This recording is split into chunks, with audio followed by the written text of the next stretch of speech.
has informed me that 85% of all Singaporeans live in decent, affordable public housing. They took some hard decisions and made some sacrifices where they undertook mandatory savings, and the results are there for everyone to see. We are 60 years late in taking this bold step.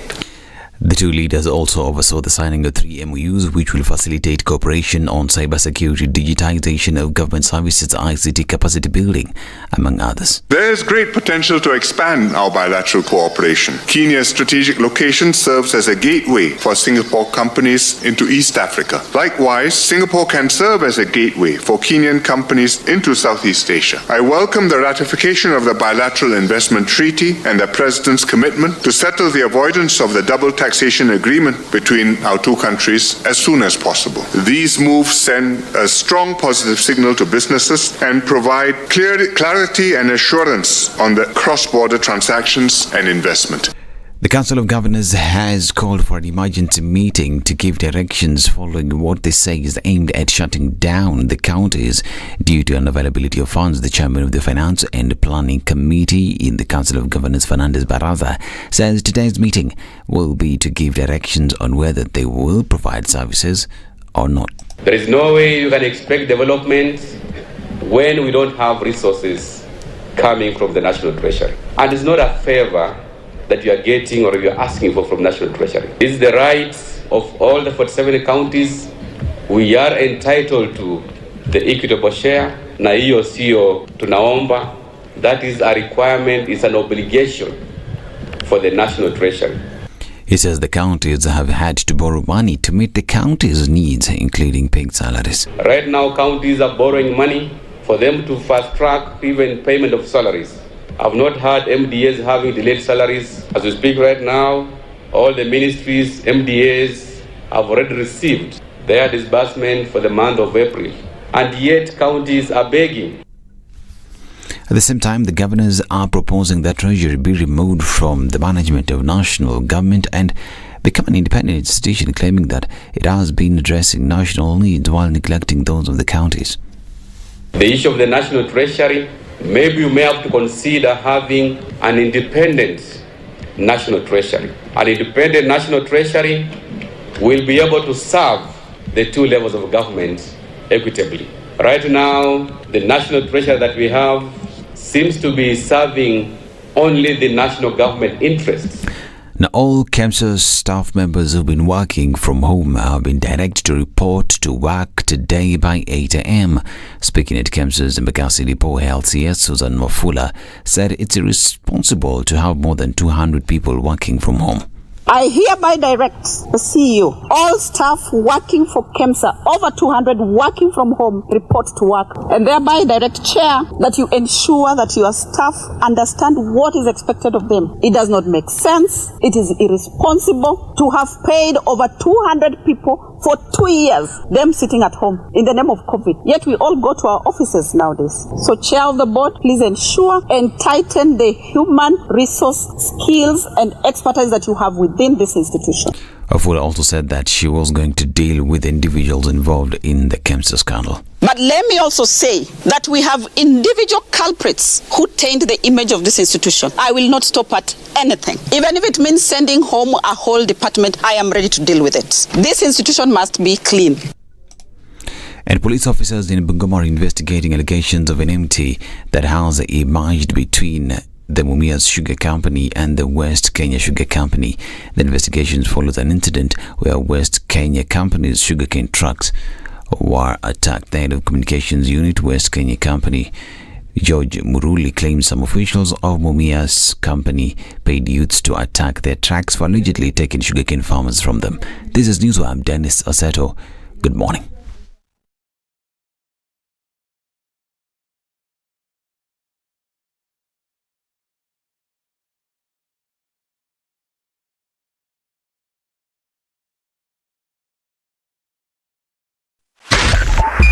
.5 Spice FM, Kisumu.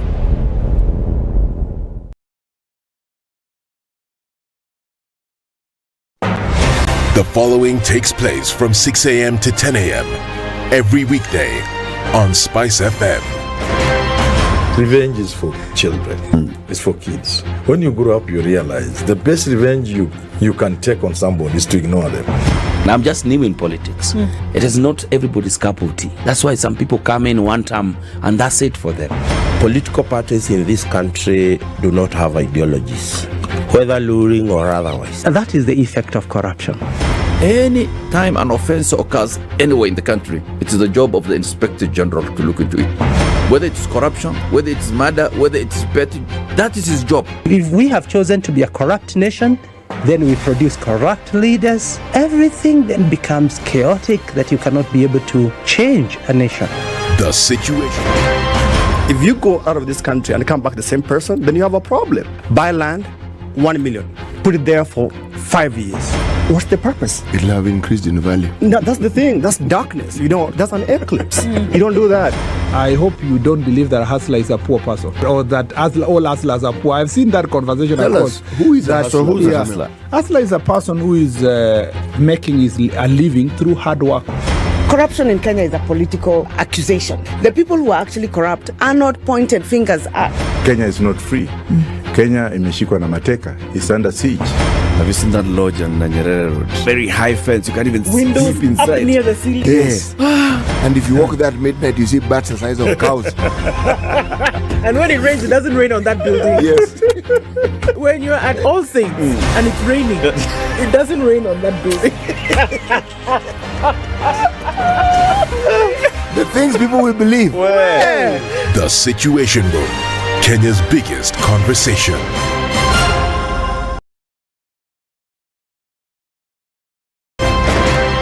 Thank you very much, Eric, and it's good to be at the Situation Room.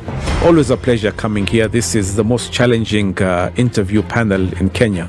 You guys are very well informed, and as you can see, Charles today very philosophical. To be poor in this country is the greatest sin you can commit, not just from a legal perspective, but from life generally. It is very, very skewed. We've just heard on the floor of Parliament, just most recently, a leader within the ODM saying that Sisi ni ng'ombe is a baba. Yeah. Which means that you are willing to be milked dry. You cannot force me to believe. I'll give way. If it's land that I'm told to return to you, I will. Okay? Because the court has said so. But I'll continue saying, watu wamenirusha. That's all that I'm doing. The Situation.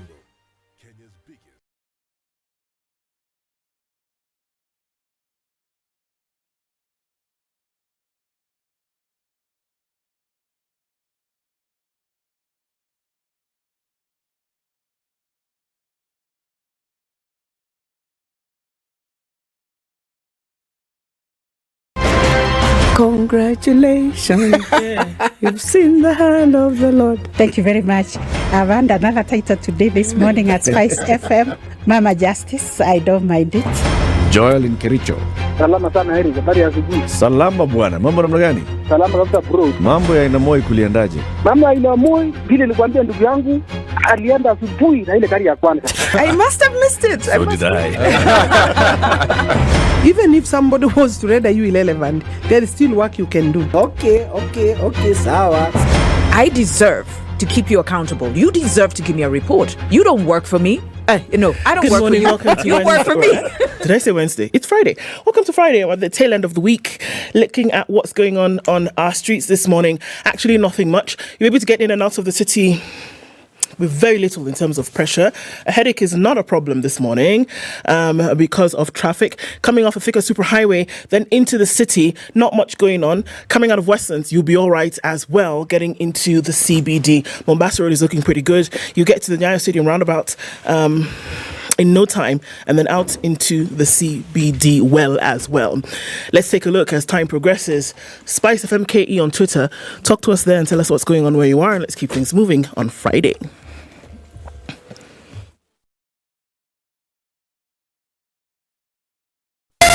Spice FM, Malindi.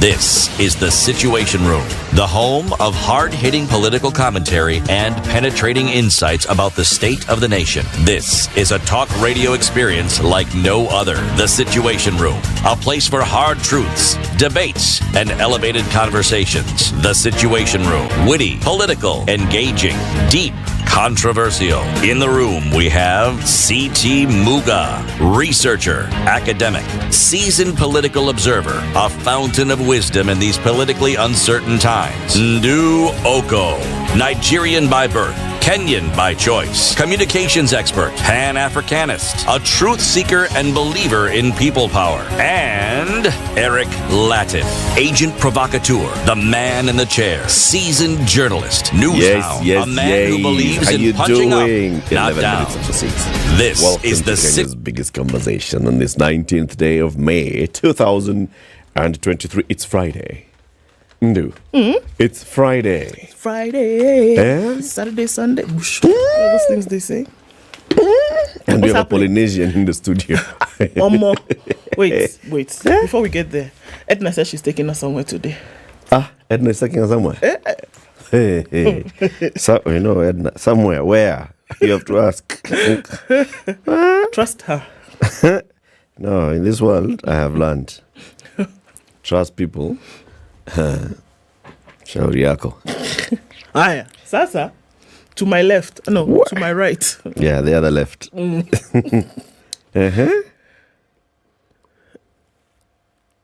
I like what I see. Let me start there. Ongea vizuri. Unasema nini?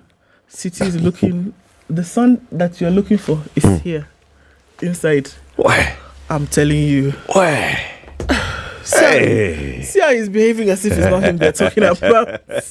Hey, Buddha. Is this the one who's taking us out, or is Ednah taking him out? No, him and Ednah are taking us out. So, Ednah is, you know how the announcer, ladies and gentlemen, Ednah has led the way for City to follow. City, how far? How are you doing? I'm fine. You? I'm very well, thank you. Okay. I like your shirt, man. Thank you very much. More importantly, I like your headgear. The things that you have.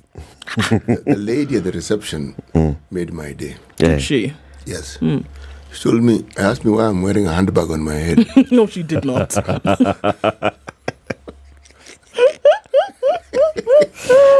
Now I wouldn't see that. Yeah, now I see a handbag. No, I will not unsee that. So I told her, this handbag keeps the head warm. But Buddha, today, like that. Kabisa. So what is this? Explain. I'm going to explain to you. I have a sister who is married and lives in Papua New Guinea. Not Guinea-Bissau. Papua New Guinea. Ile Polynesia. Ile uko down. Ile up and down. Karibu na Australia, which is also up and down. Uko down. Down under. It's a proper down under. This one. Yes. So, she sent me this shirt. I also have a brother-in-law who's very fond of me. A smart brother-in-law, knows who to be fond of. He knows who to pay homage to. And I have two of these hats. Yes. What's the material for the hat? Is it reed? I would very much like to answer that question honestly, so I will. I don't know. But yes, it's a funky hat. So why today? Well, I've had them for some time, and I'm thinking, in this country, people like to dress down on Fridays, so I've dressed down. You've dressed down. What happens when you dress up? No, there's formal wear, which that's how I dress on a daily basis. But today I've dressed down. This one, is it? I've dressed down. You look like an elder from Papua New Guinea. What do you call the people of Papua New Guinea? Papuanians, Papua New Guineans. The Polynesians. No. There's the Polynesians are all those of people. them. Yeah, that's interesting. From and Tonga, from New Zealand, and all. Papua New Guinea. We'll find out and tell us. Sai too. Find out and tell us. They're called Papuans. Papuans. So now I'm a Papuan man. Yes. Or a copy man, now that I'm dressed this way. Plus the kofia. You become a copy. K-O-P-I. Of what? Okay, sorry. So what does copy mean? I have really no idea. Maybe elder. It could be elder. Muzee. I think so. Omwami. Okay.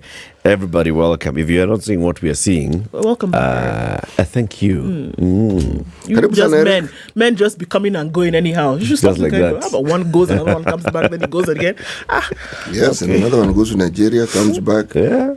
You guys leave me more than I leave you. Really? Yeah. It's okay. That's how it's meant to be. Wow. What I'll tell you is that you have an idea of how maths should work. And the way I understand it, it must work in your favor. Yeah. When you travel, it doesn't count. It doesn't count. Yes. No. If we're away for one day, that counts as 5. It's a week. Yeah. Why have you guys been away for so long? Surely. Hiya, let me tell you what we'll be discussing today. Sugar everywhere. How much of it is good for consumption? Kenya's battles against counterfeits. We will be joined by the Deputy Director of the Anti-Counterfeit Agency, Dr. John Akoten, at 7 a.m. Let's talk about this issue. So what is this about this sugar? What else is happening? And how tight are our agencies? We have so many agencies that are supposed to make sure that we don't have counterfeits in the country. From at the port of entry, from KEBS, from the Anti-Counterfeit Agency. Anyway, so that's what we'll be discussing at 7 a.m. At 8 o'clock, the person who superintended the referendum of 2010 and then the elections of 2013, and then after he did a very good job in 2010, and he did not do a very good job according to some people in 2013. He was told out. Neja, Ahmed Isaac Hassan. Him and his entire commission were told, Skiza, let's do this. It's like this, huh? Let's just do this. Just take this money and go. And if you turn back, like Lot's wife. Turn to Salt. So he went, he didn't turn back. He realized, it's been a while now. Allah, it's about 10 years. I can now turn back. He's turned back and he's written a book. And that book is out. So we'll talk about his book, The Referee of a Dirty, Ugly Game. Ahmed Isaac Hassan joins us at 8 a.m. for this conversation. He's a former chairman of the first chairman, let's call him that, the first chairman of the IEBC. Sawa 9 a.m. It's Health Friday conversation, and we'll be talking about research from an African perspective. We talk about research from a local perspective with our friends at Kemri. Today, we're joined by the Executive Director of the African Population and Health Research Center, APHRC, Dr. Catherine Chobutungi. Dr. Catherine Chobutungi. She joins us at what time? At 9 o'clock. Yes. Come and have that conversation with us. It's our African governments embracing research for health policies, as they should. 19 minutes after 6. Let's take that break. Are you online? Because we are online. Live streaming the show on YouTube and Facebook. And we are also active on all other platforms, Twitter included. If you're online like us, just let us know where you're tuned in from. We'll acknowledge your presence shortly.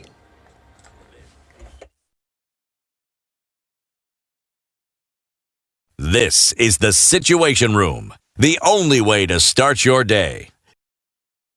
Imagine an unsecured loan of up to 10 million shillings, the largest in Kenya. A top-up and loan buy-off. I&M Bank has taken that giant step for salaried employees in Kenya. To get to understand more, tune in to Kenya's biggest conversation, The Situation Room, every weekday morning from 6 to 10 a.m. It's cloudy at 16 in Nairobi, and we'll see highs of 23, highs of 26. In a cloudy Nakuru at 14, and at 16 it's cloudy in Nyeri, highs of 23, and it'll go to highs of 25. In a partly cloudy Eldoret at 14. At 25 it's cloudy in Mombasa, highs of 31. Highs of 31 as well in a Partly cloudy, Malindi at 27. At 20, Kisumu is clear, highs of 30, and we'll see highs of 28 this Friday in a mostly clear Kakamega, currently at 17. At 21, mostly cloudy in Kampala, highs of 27, and we'll see highs of 32 in a clear Dar es Salaam at 24. At 10 degrees, it's partly cloudy in Johannesburg, highs of 18, and we'll see highs of 31 in a clear Lagos at 27. It's clear at 25 in Kinshasa, highs of 32. Looking into a sunny Beijing afternoon Friday at 19, highs of 24. It's 9 degrees and mostly cloudy in Paris, 10 degrees and mostly cloudy in London. At 12 degrees Thursday night, New York is clear. Coming into Friday, we'll see highs of 16 and lows of 10.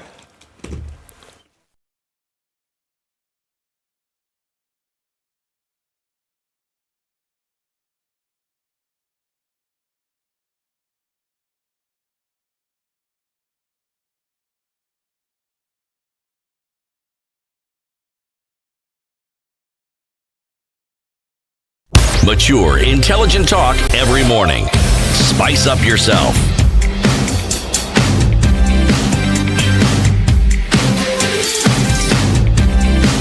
21 minutes after 6. Done right. 94.4 Spice FM. Back, Eric. CT looking good. Kabisa. Johnson Mayo says, good morning, tuned in from Kapsabet in Nandi County. Good morning from Kisumu City. Atieno Lillian. Ali Mohammed says, good morning, good men. Pleasure to... Good men? Okay, no Allah. Pleasure to always open the day with your fascinating show. Okay. Don't take it personal. No, I've not taken it anywhere. Mm-hmm. Just let it go. It has slid in. Welcome, Eric. Good morning, CT and Ndu Oko. Say hi to Ednah. Ednah, Collins amekusalimia. Pia wewe Collins utapelekwa mahali leo. Kwa hewa. Good morning, Latif. Welcome back. Muga and Ndu, cheers too. What is Muga wearing?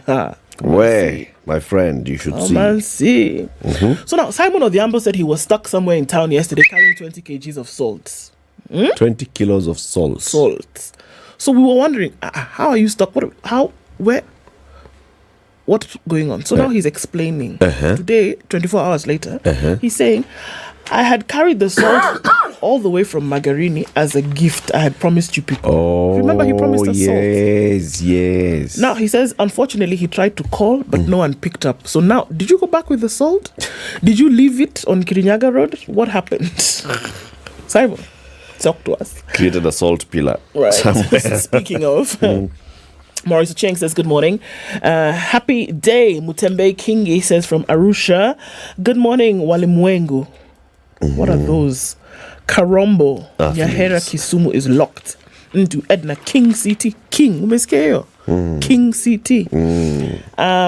Is copy. Copy man.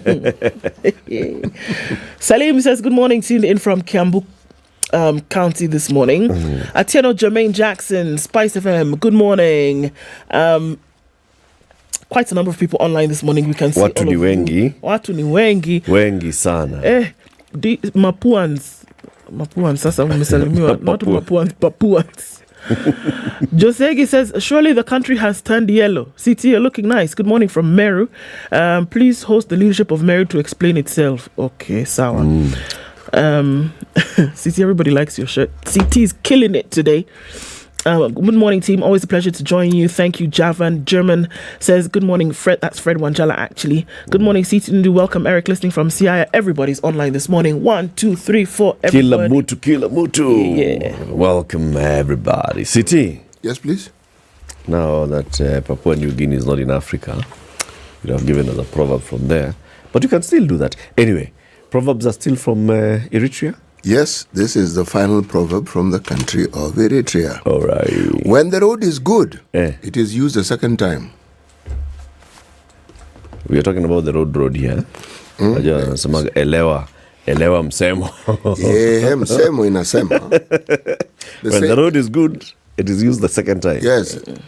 The saying says. Elewa medali. I'm so lost, but okay. Understand. Understand the proverb. Okay, so get with it. Get with the program. Yeah, got it. Sawa. Headlines. Evo CTC utupe hiyo nini? as you're throwing it, the Standard says the mystery of dirty sugar. That's what's on the front page of the Standard today. Thank you, sir. Many graphs and pictures. There are numbers here: 1 million, 27, 28 billion. My goodness. And then there are also quotes from Felix Koske, who is the Chief of Staff and Head of Public Service. The sugar consignment, comprising of 20,000 bags, which is 50 kgs each, right? Had been imported into the country in the year 2018 and condemned by KEBS for want of expiry date specification. KEBS condemned the consignment as unfit for human consumption. So there's a whole political / drama around this sugar story. Let's wait and see what that is. As if drama was not in plenty, Judiciary boss is caught up in gold scam case. Britain has sued the Chief Registrar, Anna Madi, claiming she used her law firm to swindle him. Allah. Gachagua. Chief Registrar of the Judiciary. Anna Madi. Yeah. Okay. Gachagua is at it again, and he's saying things. Now he has said that key state jobs are for Kenya Kwanza loyalists. So anybody who is aspiring and you're not a Kenya Kwanza loyalist, forget about it. I like this man. He stays on message. Telling you. You go and ask whatever he said the if same thing. If you need a communication strategy, that's your message. Stays Our on message. Is this. He is consistent. Yes. It is difficult to misunderstand him. Completely. If you didn't get him the first time, he says the same thing again. He'll provide you with the opportunity to understand. You ask it, what do you mean? He says it again. Kama mjaelewa sasa shauri yenu hata nyinyi mko na shida. Let me tell you what's on the business. Oh, you're telling us about the nation. Tell Very us quickly. about the nation. Yes. Rogue quartets in toxic sugar scam. Interestingly enough, 1 million kgs is what they're talking about. So we'll look into that story as well. Azimio plot to tame rebel MPs. You know those people who want to leave Azimio, want to teeter on the side of playing with the government. Azimio says, we'll deal with you. Perpendicularly. What? Shugulikia.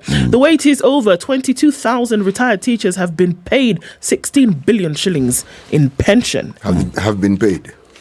Yeah. Retired teachers. They have finally paid retired teachers 16.08 billion in delayed pension. But you know what? It's been 20 years. So they've been paid after 20 years. Yeah, okay. There's clarity to the story, and you're talking about those who retired at what age, or all teachers who retired from antiquity until now? Wow. Oh, yeah. Well, we can This look man at is the details interested of in the this work story. because he's a retired teacher. And he has not seen the kaching. I have. You've seen the I have an kaching iron in this particular file. Yes, Kabisa. His name, his account has not done. So he's not understanding. I'm going Which to read retired my TSC teachers are number we so that they know my TSC number. What's your TSC number? 184427. Okay. City, did you retire Did you from retire teaching from or did you teaching? quit teaching? I left. Bas. Sasa wewe hatuwezi kusaidia. Wewe enda kwa ile desk. Ile blue. Ona huyu mama. Kuna ule mama kwa pale muongeleshe ule. Hapa tuna deal na wale wameretire after attaining retirement age. By the way, there was a rule. You could retire after 10 years of teaching. That's the rule I left with. 10 years. After 10 years, you could, yes. But then you couldn't get your dues until you attained a certain age. Which is? It was 60 then. Okay. I have passed it. No, but by the time you were leaving, you were not 60 now. Even you. No, he used the rule. He used the rule. After 10 years, you can now get your pension for those 10 years. Yes. Right? Yes. But then you will not receive the money 60. until you are 60. So did you receive the money? Enda kwa ile tent. Enda kwa ile tent. Yeah, tafadhali. So Mukumu Girls opened again, isn't it? Children went back to school. No sooner had they returned to school than most students were Wait, this is the admitted in second time hospital. or the first time? That what happened? Exactly. So the first time The first time school closed was the issue of the infection. Yeah. The E. coli. 100 students. And then there was admitted. the E. coli. Yeah. Then they reopened, and I saw some story last week about something happening. Is that the one you're talking about? Yeah. Or is that a third one now? So, no, it was early this week that Yes. they said they had opened, and so it's the same story now. Okay. So they closed before schools all closed for term 1, Yes, right? yes. So now term 2 began, everybody opened and went back to school. Students Something have been happened. admitted in hospital. Jesus. Yeah. You'll tell us. Business Daily. Wage bill bursts budget by 16 billion shillings on Ruto key hirings. You'll not understand that headline until I read the story. Okay. The wage bill for the national government in the third quarter of this financial year, which was the third quarter, the one that ended last month,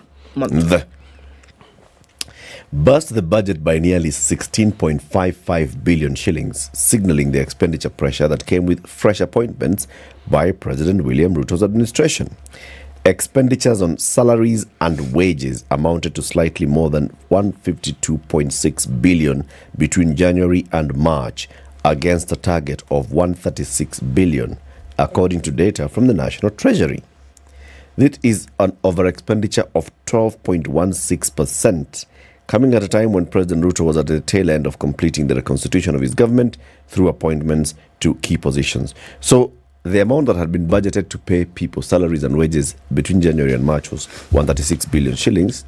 The government spent 152 billion shillings.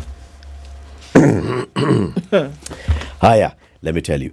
We've been talking about 100 dams. 100 dams across the country. And people have been asking, where are those dams? Now the government is making the moves. Can they focus on the number? Kenya is offering private investors the chance to invest in 100 dams and unveiled a set of land incentives as it seeks 1.7 trillion shillings to address the country's water scarcity challenges.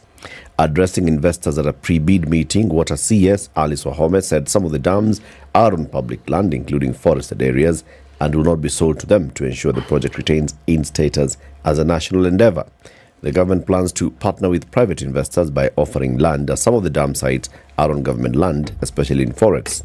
It's important to note that the government will not be selling land, as the land and the entire project will remain under the jurisdiction of the national government. So, they're already moving now onto this PPP.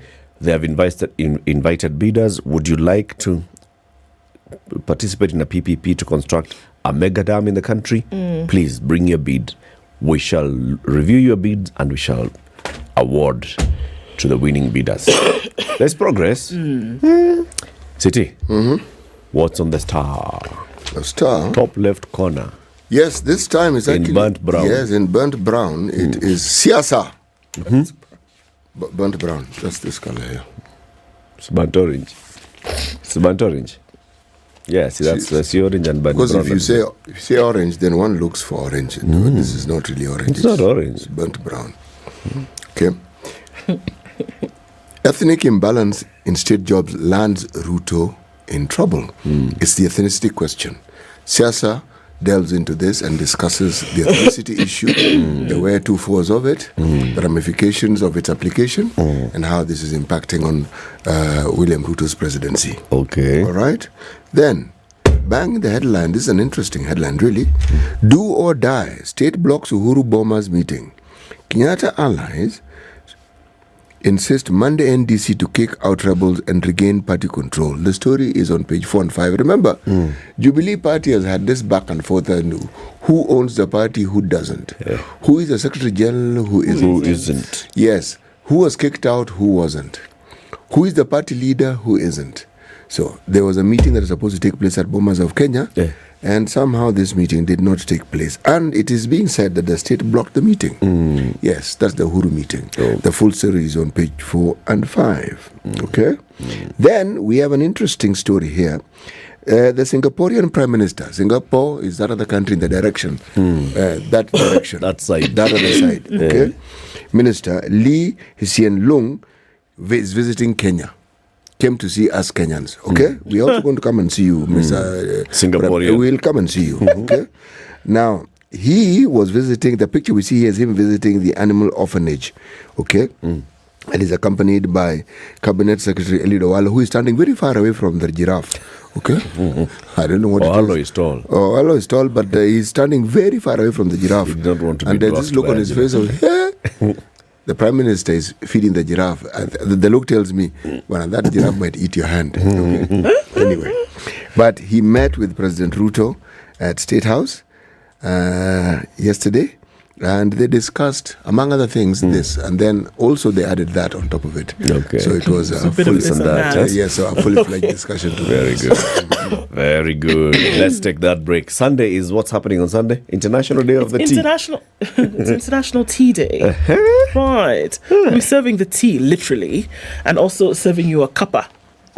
Overseas. Right. Golden tea. Kiptagich Tea Estates, the rolling estates of Kurosoi South District are saying premium tea delivered to you in many different variants. Apart from your black tea, tangawizi, masala, ginger, purple, hibiscus, lemon, So they're saying, you know what, premium blends that we have available for export, but that's what we're serving here in Kenya. And it's really, really good stuff. Kenyan made, Kenyan manufactured, Kenyan packaged, Kenyan sold, Kenyan exported, and in very, very many different variants that you can enjoy from Kurosoi to the world. Very good.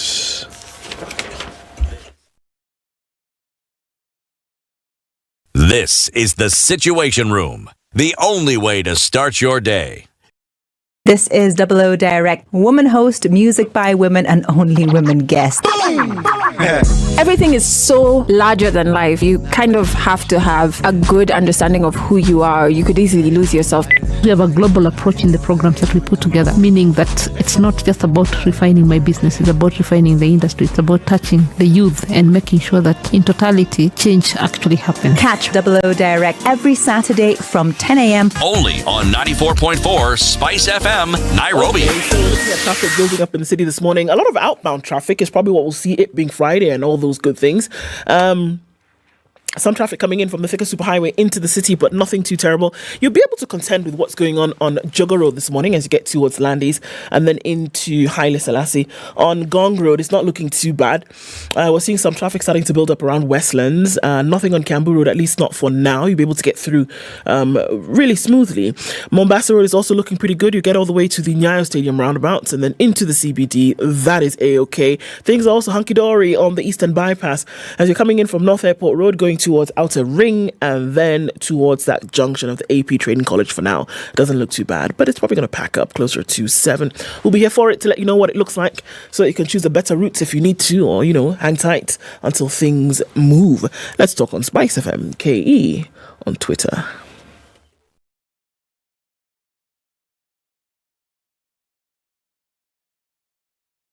Mature, intelligent talk every morning. Spice up yourself.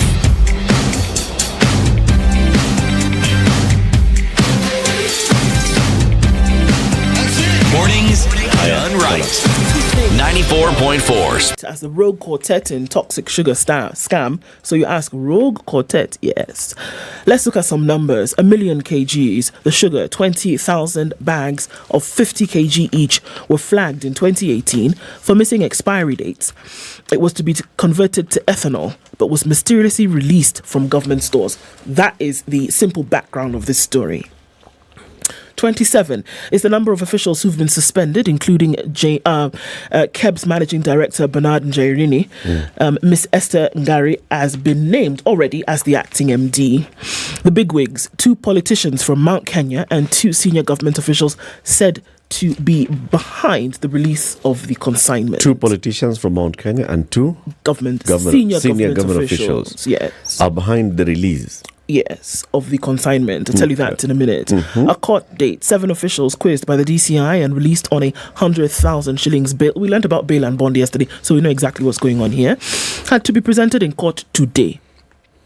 Now, the scandal is thus. 2 MPs and 2 top government officials are said to have orchestrated the release of the condemned consignment of sugar in what appears to be a well-coordinated syndicate to enrich who? A few individuals, without a care about the damage this poison would cause to the health of Kenyans. So the assumption already is that it was not an expiration date issue, but that it was a contamination issue. Okay, let's look a little bit deeper into this. According to insiders, 2 politicians from central Kenya and 2 senior government officials, I'm waiting to see what the names are, orchestrated the release, which had been flagged by the Kenya Bureau of Standards in 2018 for missing expiry dates. A confidant of President William Ruto yesterday said the head of state had ordered a thorough investigation and asked the DCI boss, Mohammed Amin, to hunt down the culprits behind the scandal. As investigations continued, President Ruto cracked the whip on Wednesday night when he suspended 27 officers from various institutions, including Kenya Revenue Authority, KEBS, and the police, through a statement issued by the head of public service, Felix Koskei. Now, they will not name individuals, my friend. Forget about it. Forget it. Those senior MPs they should give us a Central hint. Kenya. You know, one of those senior politicians from Mount Kenya region hails from this part of Mount Kenya. Give us something. Then you can Or start. was previously in this, and the other. Give us a hint. I'm just telling us that. How many senior politicians from Mount Kenya are there? Surely. How many senior government officials are there in the government? Surely. Now, let me give you the intrigues of this story. More so Yes, in but the- where did the more so sugar? in the ministry. In the ministry, right. The Of current MITI. ministry for that, yes. Yeah. So- Everybody's senior. Everybody's senior, indeed. Uh-huh. So where did this sugar come from? Where did it go? Now, it has been established that the plan to secretly release the condemned sugar was initiated in December 2022. Okay. According to the chronology of events in the confessional documents, the suspects claim they were ordered to release the consignment, which had been earmarked for destruction. However, an order was given to convert the sugar into industrial ethanol, a process that was to be jointly supervised by KEBS and the National Environment Management Authority, NEMA, whose officials have also been suspended. Okay. The suspects claim that the process was hijacked by powerful individuals. It's probably these powerful ones are these Okay. senior whatever. They did not follow procedure according to them, thus exposing the deal.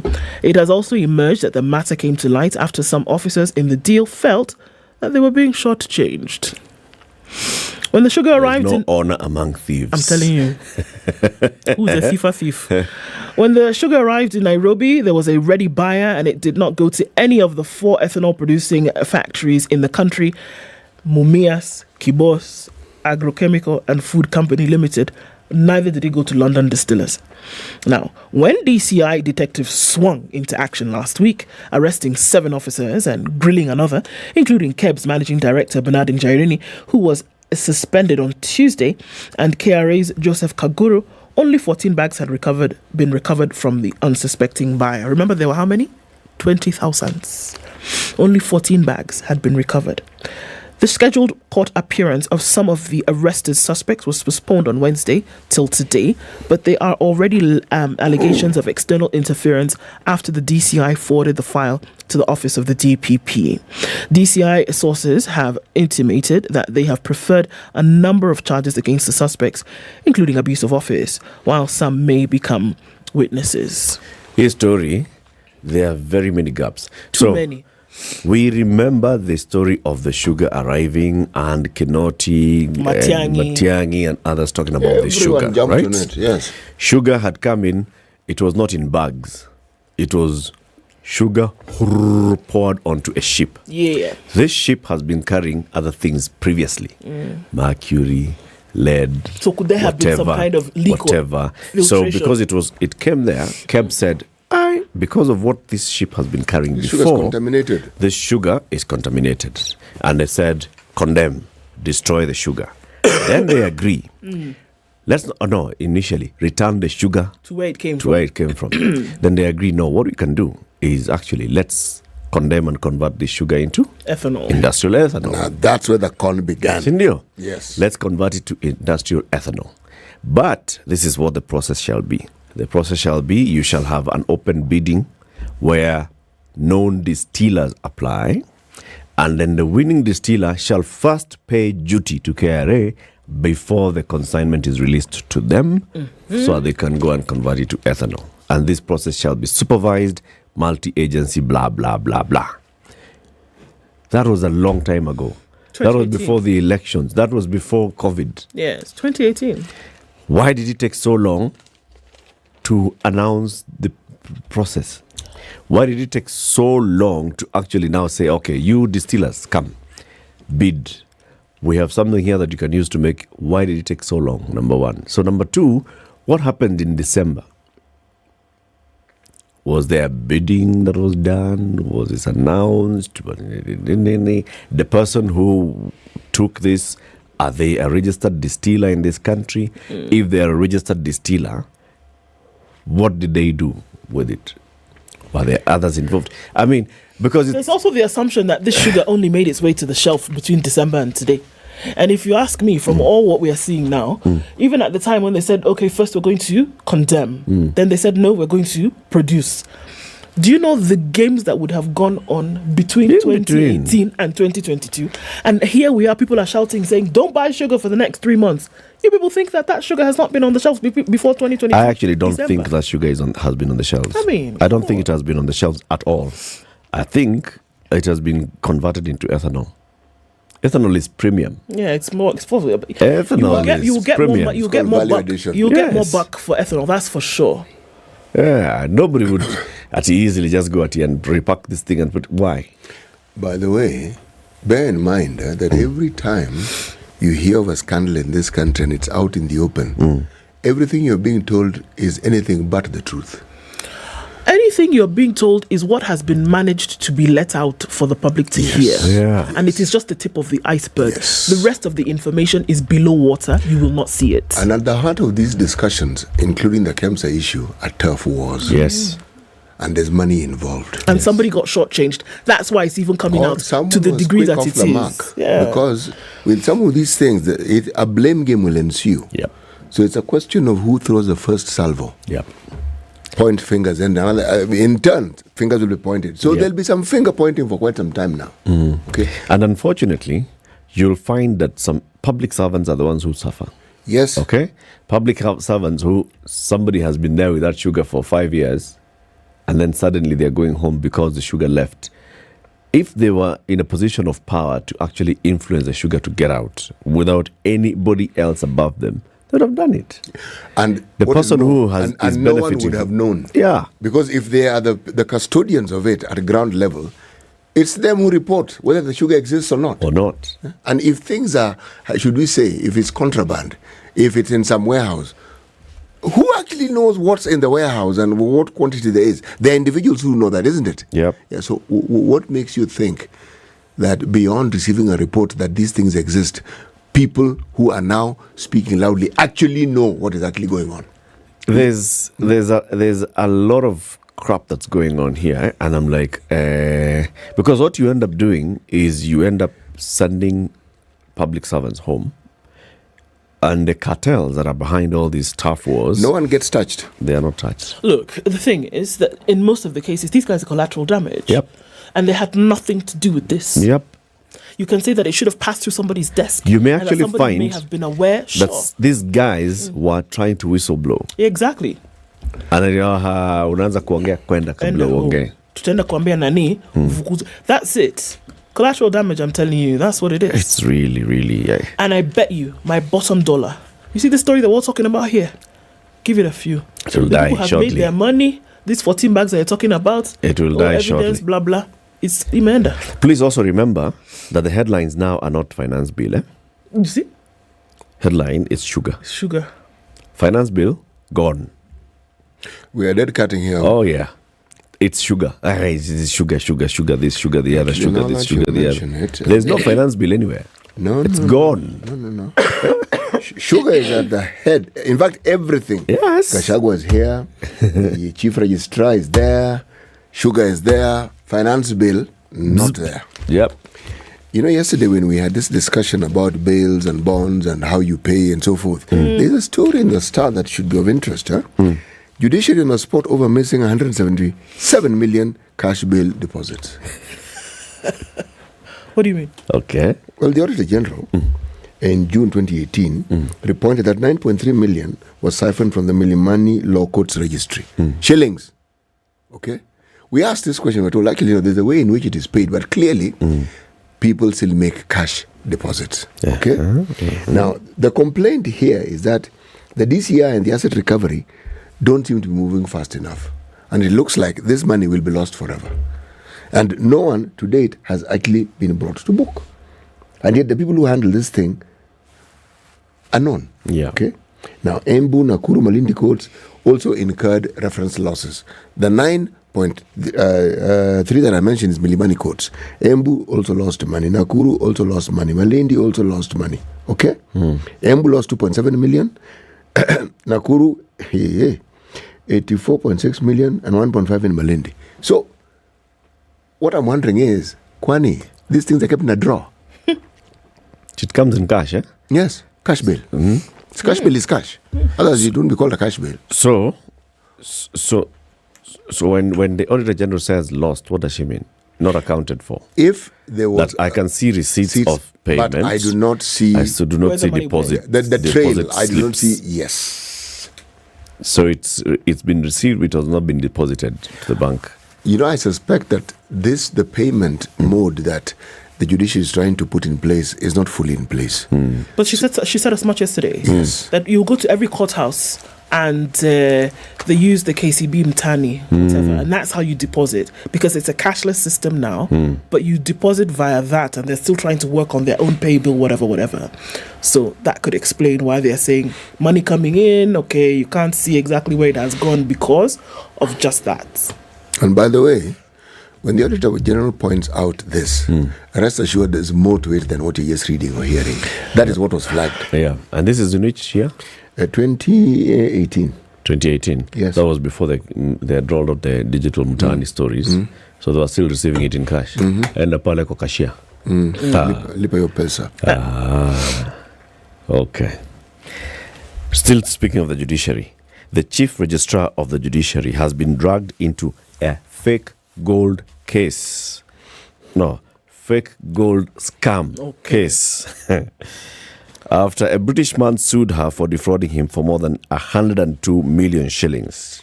Dimitro Bradshaw claims that he paid Amadi through her law firm some 102 million shillings for the supply of 1,500 kilos of gold bars, but it turns out to be hot air. Amadi, hot air. He says he lost the money and never received the gold consignment. She's among those who orchestrated a fraudulent scheme to obtain money by false pretense through her law firm, Amadi and Associate Advocates. They received the funds and hurriedly withdrew them in cash without adequate supporting documentation. That's what Bradshaw claims. As a result of his complaints, Justice David Majanja issued an order freezing Amadi's accounts, those of Hassan Brian Ochieng Amadi and their 4 associates, who the businessman claims had colluded to defraud him his cash. He also froze 2 accounts at ABC Bank belonging to Amadi and Associates Advocates and directed that they should not withdraw any funds without express permission from the court. So through his lawyer, Bradshaw claims that has sued Amadi, Hassan, lawyer Andrew Carey, lawyer Adrian Topoti, businessman Daniel Kangara, alias Dan Mureithi, and Liberian national Edward Taylor, alias Mboronda Sayenkulo Sako. He filed the case in September 2021. His company was interested in buying, he says, in September 2021, his company was interested in buying gold from Kenya when Taylor is a Liberian, introduced him to Kangara. Kangara is the Kenyan businessman, alias Dan Mureithi, as a person dealing in gold exports. So we have 2 people, Mr. Taylor, the Liberian, and Mr. Daniel Kangara, a.k.a. Dan Mureithi. Those 2 then signed an agreement with the British businessman in which Kangara would deliver the 1.5 tons of gold to his company in Dubai upon payment of the agreed purchase price, 102 million shillings. On the understanding that Kangara could deliver the gold consignment through his company Universal Global Logistics, Bradshaw entered into the transaction where he was represented by the law firm of Amadi and Associates Advocates. Umesikia? Bradshaw, the man who's buying gold, was represented by Amadi and Associates for the purchase of this. Okay? So he says that between September 2021 and October the same year, he sent the first installment of 81 million shillings to the law firm. He completed the balance of 20 million shillings in November the same year. After making the payments to Amadi and Associates, he saw that he received 6 documents from Kangara to show that he had dispatched the gold to Dubai, only to discover that they were false and fraudulent documents. When he inquired why the gold consignment was not on the flight to Dubai, he was told the consignment had been taken off the plane as there were some, payments here and there to be made. Same story always happens this way. When the Briton insisted on getting his gold, he was informed by Kangara and Taylor that his company, Bruton Gold Trading, had been sued before the High Court and a court order issued blocking the transfer of gold to him. Alarmed that he would lose all the money and the gold, he reported the matter to DCI, who discovered that as soon as he deposited the money into Amadi and Associates law firm, it was withdrawn by Carrier and Topoti. Carrier and Topoti are lawyers. He says, after learning of the investigations, Amadi's son, his name is Brian, and Carrier the lawyer, requested for a meeting with the Britons' lawyer, after which they came up with a proposal to return the money. On May 10th, Amadi's law firm wrote to the plaintiff advocates and attached 2 checks worth 1.2 million shillings as a commitment towards resolving this matter. So the Amadi's law firm is basically taking the steps. They've realized that 2 of the associates in the company had withdrawn the money. Yeah. Okay? And now Amadi's son, who is in the law firm, and the law firm, they come and say, okay, guys, we have realized there's something that happened here. We're actually willing to resolve this matter. Sawa. So here is some commitment, 2 checks commitment that we are willing to sort this matter out. After the meeting, Amadi called the Britons' lawyer and made a proposal to clear the balance in 6 months, which were rejected on account that she had not proposed any security. So she herself, the senior partner, calls them and tells them, guys, can we just, on 6 months, what's the security? They don't agree on security. The guys say no. We want an assurance that we'll get our money. He adds that since the defendant had failed to make any further commitment on repaying this money, he wants the court to order them to deposit the funds within 14 days. Justice Majanja directed that the named respondents reply to the suit within 3 days. So now he's gone to court and said, these guys, this law firm, I paid money. They were my lawyers. I put money in their account. Basically, this is the advocate's client account. Put money into their account. After we complete transaction paperwork, gold comes, release the money to the seller. He discovers the money he has put in the account, gold has not come to him. He started being played here stories of, you've been sued, the plane has been told to leave, no. But money has left. Money has left the advocate client's account. So the question is, where did it go? And now, upon discovering this, the names in this account, that is Amadi and her son, there's like, okay, can we resolve this issue? Sawa. We shall repay this money, but give us some time so that we can repay the money, 102 million shillings. These guys refused. By the way, are we a net gold exporting country? Is Kenya a net gold exporting country? Yeah, we are a net gold exporter because we don't import. When it comes to gold, net out. Is this the first time we've heard of this gold story? Was there not one story of, where there were recordings, there were conversations, and some high-ranking individuals officials were involved? Same thing. Somebody was expecting gold, didn't get gold. In fact, not only did they not get gold, they got nothing. It always happens this way. In fact, there have been very many stories, and the usual story is, it gets to the airport and then KRA guys are like, no, you must pay something. So can you please just send 20 million shillings so that we can sort this thing out? You send 20 million shillings. Then, no, they've said this paperwork is not good. So the flight had left, it was coming towards Dubai, it ended up in Kampala. Now, now in Kampala, now to get it back out of Kampala, we need to, can you send some 50 million shillings to sort out the Kampala guys? You send 50 million shillings. like that. By the time you realize you don't have any gold coming. What I find strange is you come to Kenya to buy gold. Yeah. No. It's like myself, going to Iceland to buy coffee because they grow coffee and they export coffee. No. Mini buana. Gold will find its way into Kenya. Gold will be exported from Kenya. Gold find its way into very many places. I do not doubt that at all. Okay. You see, you'll have success stories. See, so-and-so bought gold and he bought it from Kenya. Well, this story started with the story. Remember Goldenberg? It always goes like that. That's when we started exporting gold. Anyway, time for the news. Good morning. It's 7 a.m.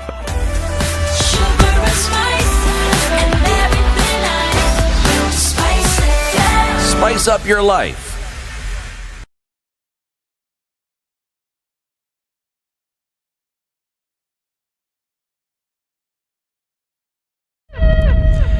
Good morning, this is Newswire. I'm Dennis Aseto. A cabinet secretary and a member of parliament are on the radar of the Directorate of Criminal Investigations over the mysterious disappearance of condemned sugar from a godown in Thika. The two are among a string of suspects who allegedly colluded to sell the consignment that was already declared unsafe for human consumption back in 2018. It is 2 weeks since the Kenya Bureau of Standards and officials from the DCI discovered that the consignment had disappeared. DCI detectives believe that the sugar had already found a ready market even before it left the port of Mombasa, and that influential persons were behind the dirty deal. This as the Kenya Bureau of Standards announced a new management team after President William Ruto suspended 27 officials in connection with an alleged sugar scandal. Esther Ngari is the new acting MD, while the Director of Quality Assurance and Inspection is Bernard Nguyo. Ngari replaces suspended KEBS MD Bernard Njiraine and other officials who are linked to contraband sugar that was imported into the country in 2018. And all KEMSA staff who've been working from home have been directed to report to work today by 8 a.m. Speaking at KEMSA's Embakasi Depot, Health Cabinet Secretary Susan Nahomicha Wafula said it's irresponsible to have more than 200 people working from home. I hereby direct the CEO, all staff working for KEMSA, over 200 working from home, report to work, and thereby direct Chair that you ensure that your staff understand what is expected of them. It does not make sense. It is irresponsible to have paid over 200 people for 2 years, them sitting at home in the name of COVID. Yet we all go to our offices nowadays. So Chair of the Board, please ensure and tighten the human resource skills and expertise that you have within this institution. Nahomicha also said that she was going to deal with individuals involved in the cancer scandal. But let me also say that we have individual culprits who taint the image of this institution. I will not stop at anything. Even if it means sending home a whole department, I am ready to deal with it. This institution must be clean. The government has released 100 million shillings to support the rehabilitation of all schools damaged by bandits in the North Rift region. Interior CS Kithure Kindiki says that 100 local teachers will be recruited to ensure the continuity of education in Baringo County. The government has released 100 million for the rehabilitation of all the schools that were affected in Baringo North and Baringo South by banditry. The money has been released, and our officers from the Kenya Defence Forces will help us in the reconstruction. I am aware that money may not be enough given the level of damage in some of the schools. I have visited some of those places. We require a little more money, so we are working hard to be able to secure a further 100 million to bring the total to 200 million. The exhumation exercise at Shakahola Forest will take a break from today to allow autopsies to be carried out on the current bodies.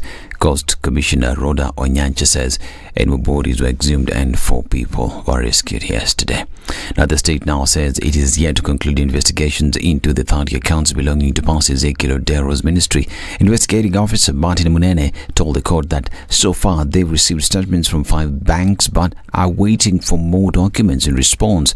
Odero's lawyer Dunstan Omari has also raised concern over controversial Pastor Paul Mackenzie's mention in his client's case. Why we are building momentum is because the state is actually trying every single minute to link our client to Mackenzie. Yeah. And that's what we are trying to show, that our client is Ezekiel Odero, is not Mackenzie. And let nobody try to link Ezekiel to Mackenzie. Neither should anybody not be allowed to link Ezekiel to Shakahola. No one. Even the commission, Mr. Cliff has said, the commission, the terms are very clear. It is about Shakahola. It is not about Mavueni. That should be very clear to the whole world.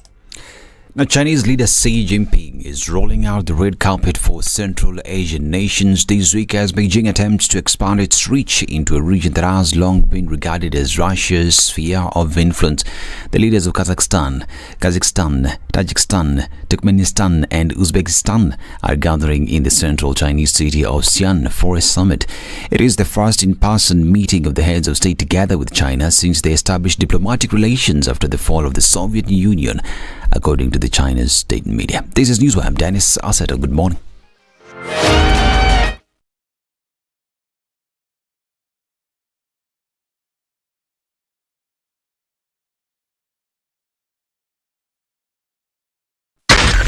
Spice FM, Nakuru.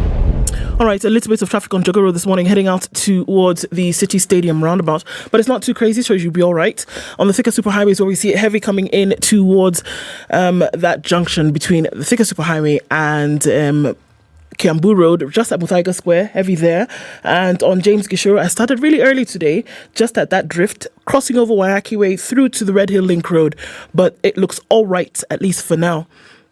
North Airport Road, coming in all the way from Cabanas at the bus stop through towards Outer Ring and then out towards the Eastern Bypass is where it looks pretty busy right about now.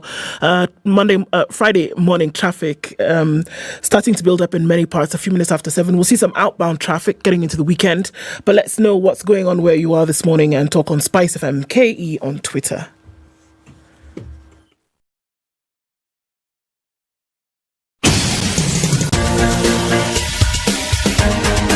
This is The Situation Room, the home of hard-hitting political commentary and penetrating insights about the state of the nation. This is a talk radio experience like no other. The Situation Room, a place for hard truths, debates, and elevated conversations. The Situation Room, witty, political, engaging, deep, controversial. In the room, we have C.T. Muga, researcher, academic, seasoned political observer, a fountain of wisdom in these politically uncertain times. Ndu Oko, Nigerian by birth, Kenyan by choice, communications expert, Pan-Africanist, a truth seeker and believer in people power, and Eric Latif, agent provocateur, the man in the chair, seasoned journalist, news hound, a man who believes in punching up, not down. This is The Situation Room. Good morning. How are you doing? 7 minutes after 7. Welcome to the second hour of Kenya's biggest conversation. Eric, CT, Ndu in the studio. We are live on Spice FM. We are live on KTN Home. And we are also live on YouTube and Facebook. Which shows do you watch on KTN Home? Speaking of KTN Home, what do you love about KTN Home? All of this, there's a lot that's happening on KTN and new shows coming up on KTN Home soon. We'll be telling you more about this. Interact with us on our social media platforms at KTN Home. KTN Home will be rebranding this June with lots of exciting and entertaining shows. You don't want to miss this. This, what you're seeing now, come June, in a couple of days. New. Relaunch. Yes. It's always good to shed old skin. Get new skin. It's natural, and it's always good to have this happening. So come June, this KTN that you're watching now is going to be different. It's going to be different. We have a guest in the studio. His name is Dr. John Akoten. He's a deputy director. Deputy? Yeah? Not deputy. What am I saying? For research, planning and quality assurance. Yes, director for research, planning and quality assurance. At the Anti-Counterfeit Agency Authority. He's here with us this morning to have all these conversations. Karibu sana, Daktari. Thank you. Karibu sana. Welcome to Kenya's biggest conversation. We'll be talking about the work that the Anti-Counterfeit Authority does and what role you play in fighting counterfeits, and also just paint for us the picture of counterfeit in this country. It's big, isn't it? Oh yes, it is. It's a big issue. Yeah, this man here, CT Muga, you look at him, he's making the studio bright this morning. Yellow, like the sun. City. Yes. Sasa. Speak. That I may hear. City Muga is dressed in a way today. that completely takes the day, takes the cake. And you told us this is dressing from Papua New Guinea. Yes. This is how they dress. Well, yes. A Papuan man, a copy man. A copy man. Yes. A copy man is like the elder. He dresses like this. With the shirt and the hat. Hiyo kofia lakini nini, is it woolen? I think so.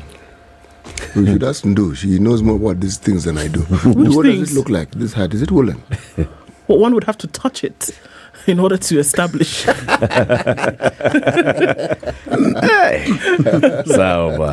give us the day's proverb. Yes, this is our final proverb from the country of Eritrea. A country rich in history. Really rich in history. Yes. Once upon a time, a kingdom is home to one of the oldest ports on the continent. Well, and the story goes on, okay? When the road is good, it is used a second time. When the road is good, it is used a second time. Very good. Dr. When you hear this proverb from Eritrea, Well, I've never heard of that. Now that you've heard it for the first time, you know, whenever you hear a proverb, you always start imagining what exactly are they saying? What is the meaning of this proverb? Yeah, sure.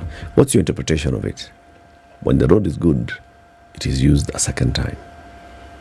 Well, probably it means then that if something is good, probably you want to test it maybe a second time. That is very good. Yeah. Maybe you try the first time, then you feel like, oh, I think it looks nice. Maybe let me have a second time, at least just to confirm whether maybe your suspicion in the first time is correct or not. Yeah. When the road is good, then you use it the second time. It is used a second time. Like we say in Kenya, elewa medali. Elewa medali. Daktari, the Anti-Counterfeit Authority, it's a critical agency in the country. Just give us an introduction. People who have heard of Anti-Counterfeit Authority, they don't know what it does. What exactly is the mandate of the ACA?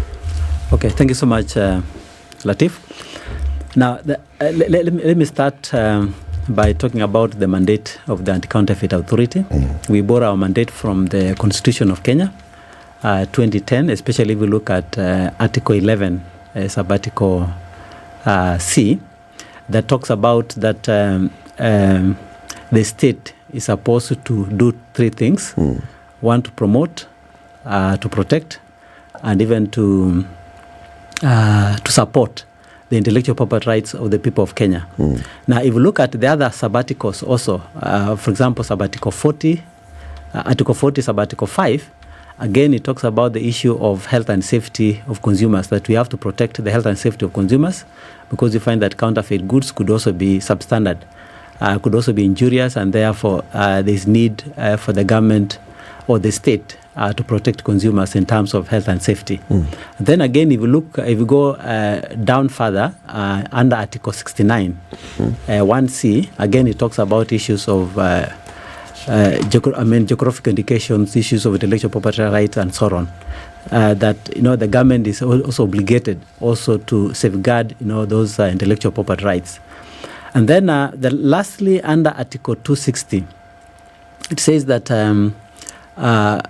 intellectual property is also regarded as an asset, just like land, like buildings, like vehicles that could be having, and so on. So it has really elevated the issue of intellectual property to a level where intellectual property is very, very important for economic development.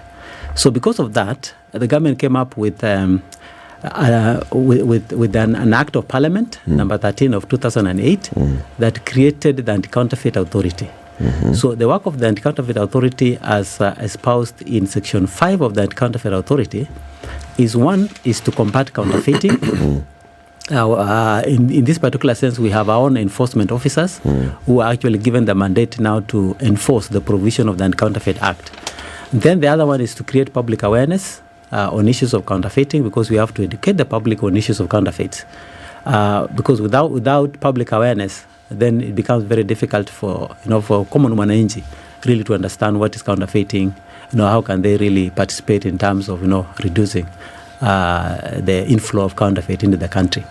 The third mandate is issues on training, where we devise and we come up with training programs to build the capacity of various agencies, whether it's government agencies, whether the private sector, and so on issues of counterfeiting. We've been able to train, we've been able to build the capacity of the private sector on what they need to do when it comes now to issues of counterfeiting. We also coordinate both at the national level, regional level, and even international level on issues of counterfeiting. The other mandate that we do is we also advise the cabinet secretary on issues of where we are in terms of fighting counterfeiting, and lastly, of course, we conduct research on issues of counterfeiting. So basically, those are the mandates of the Anti-Counterfeit Authority. And we established sometime in 2010 through an act of parliament that was crafted sometime in 2008, but then it was ascended in 2009. What are the areas over which you have jurisdiction in terms of now products or services then that you would then look out for within society, within the country that you now see we're sending out to make sure that all of these things are up to scratch? What areas of jurisdiction do you control? Well, thank you so much, Ndo. Basically, we control everything. And whatever kind of goods. What we're talking about, fast-moving consumer goods, those are the jurisdictions that we cover. Of course, we also cover goods within the country, because if you look at issues of intellectual property, they are territorial in nature. So the mandate of ACA is basically to ensure that anything that comes into the country is actually prohibited. So we do our own investigation within the country. Anything that's coming from, let's say, from another country, whether we're talking about Uganda or Tanzania, we also ensure that anything that does not pass through the country, also to these other countries, actually stop. Because if you look at Section 22 of the Counterfeit Authority, it gives us powers to ensure that we're able to investigate, carry out inspections on suspected counterfeit goods that are passing through the country. For example, issues of transiting of counterfeit goods, let's say, to our neighboring countries, whether you're talking about Tanzania or even Uganda or even Southern Sudan, those goods actually are prohibited. So the mandate of ACA is to ensure that Kenya is not used as a conduit through which counterfeit goods are shipped to other countries. That means you have inspectors? Yes, we do have inspectors. These are appointed inspectors by the board of the Anti-Counterfeit Authority, and they have full police powers. So that means that they can stop any vehicle, they can enter into any building, they can even stop even an aircraft if they suspect that it's carrying counterfeit goods. They can they can inspect it, and sometimes they can even carry out even inspections even without a warrant of arrest. But in most cases, of course, we go to court to get a warrant. So basically, we have all those kind of powers. And initially, even before the year 2019, we used also to have also prosecutorial powers. So we could investigate, and then some members of the staff can prosecute those matters in the court of law. Yes. But now who does the prosecution? ODPP. Only? Yes. Are you the only ones who have the mandate of inspections to ascertain counterfeits? No, we are not the only one, because if you look at Section 22 of the Anti-Counterfeit Act, we also have what's called designated inspectors. So designated inspectors, these are inspectors from other government agencies. For example, the Kenya Bureau of Standards, we have Weights and Measures, we have the Kenya Revenue Authority, we have the National Police Service, and so on. So all these other government agencies or officers, they are also inspectors for the purpose of enforcing the provision of the Anti-Counterfeit Act. So, for example, now if you look at, at the border points, we have Kenya Revenue Authority, we have the Kenya Bureau of Standards, and so on. So we have these are government agencies, including even the Port Health. So they wear a second hat where even as they implement their own mandate, they also implement issues of counterfeiting. So if they come across counterfeit goods, they can actually take action, seize them, and then liaise with ACA. How do you identify counterfeit? Identification of counterfeit, of course, it's not easy. It's difficult. We rely on the intellectual property right owner. When you're talking about intellectual property, what is intellectual property? First of all, we have to define what it is. Intellectual property basically is the creation of the mind. Yeah. And it comes in different forms. For example, you can have a trademark. If you have, let's say, a shirt, let's say Muga shirt, if it has a label on it, that's a trademark. Yes. and then maybe the way the cloth has been designed and so on. There could be issues of patent in it. Yeah, there could be a patent in it. There could be, and then the design, there's also what's called the industrial design. So now, if this shirt, let's say, gets lost, for example, probably he washed it and then placed it maybe out there to dry. And then for some reason, somebody he came back and didn't find it there. Then who is the person who is able to identify it? Is it the police officer or is it? It's the owner. It's the owner. Yeah. So Muga is the one actually who is able to identify it. Yeah. So the same thing also applies also to intellectual property. For example, if it's Coca-Cola, whatever it is, if it is maybe tea leaves and so on. So it's the company, the manufacturer, who is able to identify it. So what they do is that they can lay a complaint with ACA, where they come to us and say, we suspect shop A, B, or C is actually engaging in counterfeiting. And the reasons are 1, 2, 3. Maybe the packaging or maybe the name and so on. So there's kind of features that they're able to identify and say, no, this particular product is not mine. Yeah, it was not manufactured by us. It was manufactured by somebody else. Basically, they're coming up with a product to confuse the consumers to buy it. So then with that information, then bring it to us and then be able to investigate and carry out inspections. Now, we also get trained also by these intellectual property right owners because they also train us on how to identify counterfeit goods. For example, they tell us, our package looks like this. Maybe the name is supposed to be looking like this. For example, if we look at the mobile phones, for example, in terms of the characters, the names, and so on, their sizes and so on, and measurements. So they take us through that kind of training, so that our own inspectors, when they are going out there in the field, through their own suspicion, they can actually, once they come across suspected counterfeit goods, they can actually take action, seize the goods, inform the owner to come and authenticate whether those goods are actually counterfeit or not. It's a form that they have to fill in, and then, of course, the matter goes to court. Another way is that we can also get intelligence, let's say, from consumers. Maybe some of us probably have bought something and you suspect it could be counterfeit goods. Then you bring that information to us. Then based on the information of the training that we've been able to go through, which is called product knowledge training, then if you suspect it could be counterfeit goods, then again, we go ahead and seize it. So basically, in a nutshell, is that identifying a counterfeit good is not easy. We really depend a lot, of course, on the manufacturers because, again, when these products, manufacturers also keep on, changing, the face value of the product and so on. You talked about that KTN is going to rebrand. Yes. So the current logo and the future logo probably will be different. So it's you actually who knows how your logo looks like. Yeah, and if there's any counterfeiting, is you actually will be able to know that there's somebody else who is counterfeiting our logo and so on. So that information is the one that the intellectual property right holders are the ones now building the capacity of ACA inspectors through kind of training, so they'll be able now to help them also to identify these counterfeit goods. Of course, there's also technology that manufacturers are also using. For example, QR code and so on, which they use now to help also consumers to identify counterfeit goods. If you're talking about manufacturing of goods, you are saying someone manufactures a certain item. Now, if someone is going to counterfeit it, it means they're also manufacturing something, aren't they? Yeah, they could be manufacturing or they could be doing repackaging. Right. Yeah. Repackaging. How then do you determine that when someone is manufacturing, that what they're manufacturing is actually authentic? That it isn't something that someone else has done, and that now they are the ones who are now presenting it as their own? Well, I'll give you an example of what I mean. Yeah.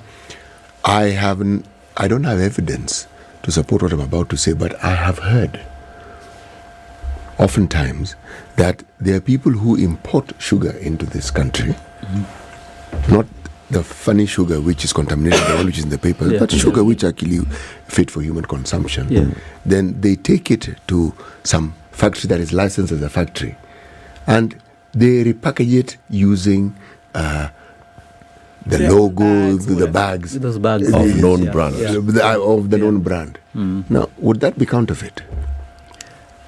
Definitely it's counterfeit because the sugar belongs to a particular company. For example, it was brought maybe from outside the country and so on, and then you come in and repackage it.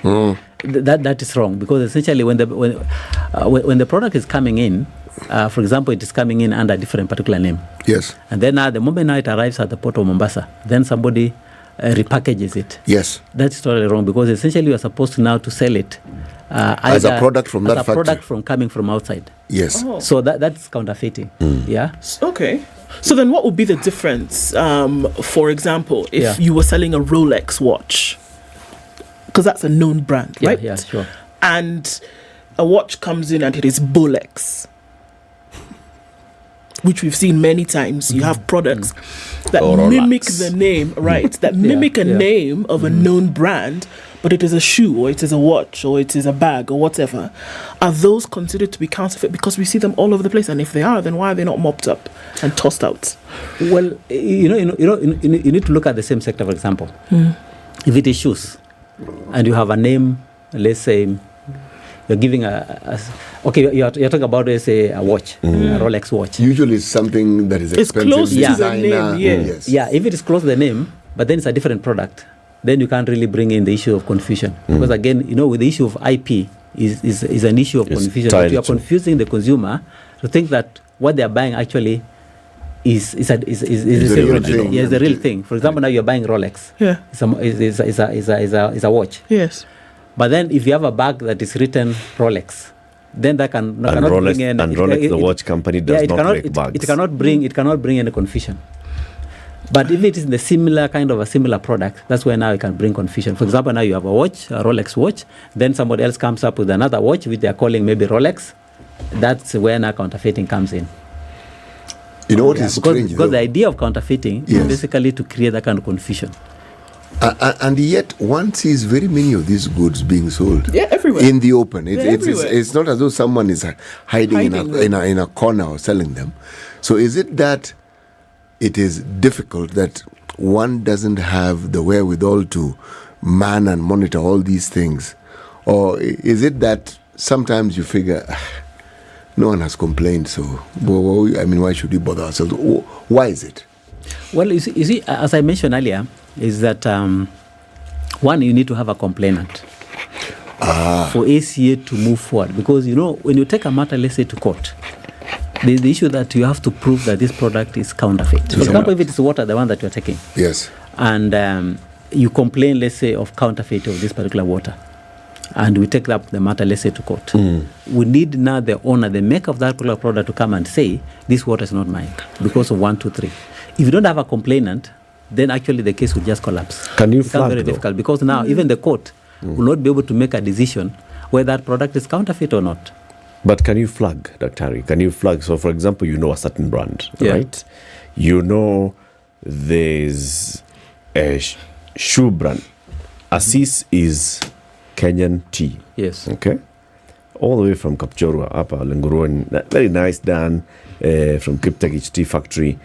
And then you start seeing another kind of product that is trying to mimic Assis. And from all your training and all your understanding, Assis has not come to you, but you know very well this thing, the way it's looking, it's actually, this is somebody who's trying to mimic Assis. Can you flag Assis and tell Assis, we have found something in the market? Yeah, definitely we do that. We do that. We flag it out, as I mentioned earlier, based on the training that we have received. Once now we flag it out that it's a counterfeit good, we seize it. Then we inform Assis that we went to this particular shop, we came up across your tea leaves, and we suspect it's counterfeit goods. Can you come and confirm? Can you come and confirm? Okay. So the only problem now is that if they fail to come and confirm, and even do what's called they do a report, basically comparing what has been seized and their own original product, then that case is likely to fail in a So you cannot even take action? No, we take action, yes. We take action. We can take the matter to court. Of course, we call them to come and lay a complaint with us, and even provide a statement, even in a court of law. But sooner, if they fail to come, maybe for some reason, that case is likely to fail. Yeah. So what is the difference between... Because if you look at intellectual property right, Latif, is that it's a private property right. So you as the owner needs now to make a complaint. Because if you don't make a complaint, for example, I was giving an example of Muga's shirt. Yeah, if it gets lost and it doesn't go to the police, what do you expect the police to do? They will not do anything. So you need to have a complainant. Okay. Yeah, because without a complainant, it becomes really a big, challenge. Big challenge. What is the difference between counterfeit and fake? Now, when you talk about fake is just is just a generic name for products probably that could be counterfeit, could even be substandard, could be anything. It's kind of like a bigger name for goods that do not meet certain legal requirements. So if you're talking about counterfeiting, I mentioned that counterfeiting has to do with something which is called intellectual property rights. But when you're talking about substandard it's basically it's about standard. Sub means, of course, is below standard. So there's a minimum standard that every country has to come up with. For example, the Kenya Bureau of Standard, they come up with a particular standard. If it is a mic like this one, maybe water and so on. There are certain things that they go for, whether you're talking about impurities and so on and so on. So there's the minimum level of impurity that can be allowable. If you're talking about even food and so on, for example, even aflatoxin, there's the minimum amount that is allowed within the product for it to be to meet the minimum standard. So if it goes beyond that, then it's considered a substandard. So there's a difference between substandard and counterfeit. So all counterfeit goods may not necessarily be substandard, and not all substandard goods are counterfeit.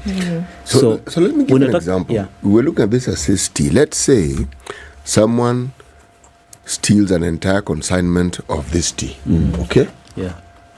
And they sell it as assist tea, but they stole it. Meaning assist have it on record that there's a consignment of tea that was heading from point A to B, and that truck was hijacked and their tea was stolen. Now, if that tea, because it'll have a batch number, it'll have all these details. It is everything assist. Everything is assist. It's actually 100% assist. Is it counterfeit? No, that's not counterfeit. It's stolen goods. That's stolen. That's not counterfeit. You remember the issue about counterfeiting is that we are using the intellectual property right of the owner without their without their permission. Yes, but see, this is just a stolen good. It is genuine. It belongs to assist, but somebody else is selling, so the other person is not receiving the benefit. So the benefit goes to somebody else. So that can be regarded as an illicit business. For example, now if you fail maybe to pay taxes and so on, you have imported something and you are not paying the taxes, or you have underpaid it, that is a form of illicit trade. Right. But it may not necessarily be counterfeit. Okay. Time for us to take that break. 28 minutes to 8. This is Kenya's biggest conversation. Dr. John Akoten is from the Anti-Counterfeit Authority. He's here with us today. We're talking about Kenya's battle against counterfeiting, and we've had people even from the Kenya Association of Manufacturers, from KEPSA, who've talked about the burden of counterfeits on Kenya. A lot of money, counting to about a trillion shillings lost in counterfeit in the country, and that's heavy.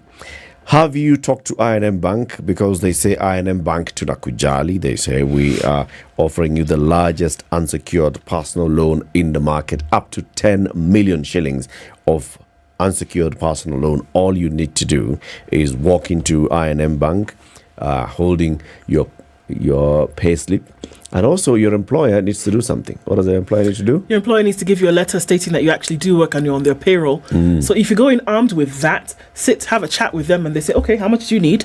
You have a conversation about it, and they can give you then what you require based on also what you qualify for. Yep. And they'll give you up to 8 years to pay it back. Repayment of up to 8 years. Imagine that. Walk into I&M Bank, or you can call them 0719 088 000. Good morning. This is the Situation Room, the only way to start your day. Close your eyes. Imagine your unsecured personal loan application has been approved. Imagine all the things you can do and buy. Imagine all the life goals you can achieve. Now stop imagining. Talk to your employer to switch to I&M at Work and get access to Kenya's largest unsecured personal loan of up to 10 million shillings. Call 0719 088 000 today. I&M to Nakujali.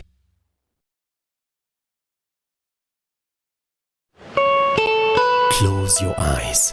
Imagine your unsecured personal loan application has been approved. Imagine all the things you can do and buy. Imagine all the life goals you can achieve. Now stop imagining. Talk to your employer to switch to I&M at Work and get access to Kenya's largest unsecured personal loan of up to 10 million shillings. Call 0719 088 000 today. I&M. Tunakujali.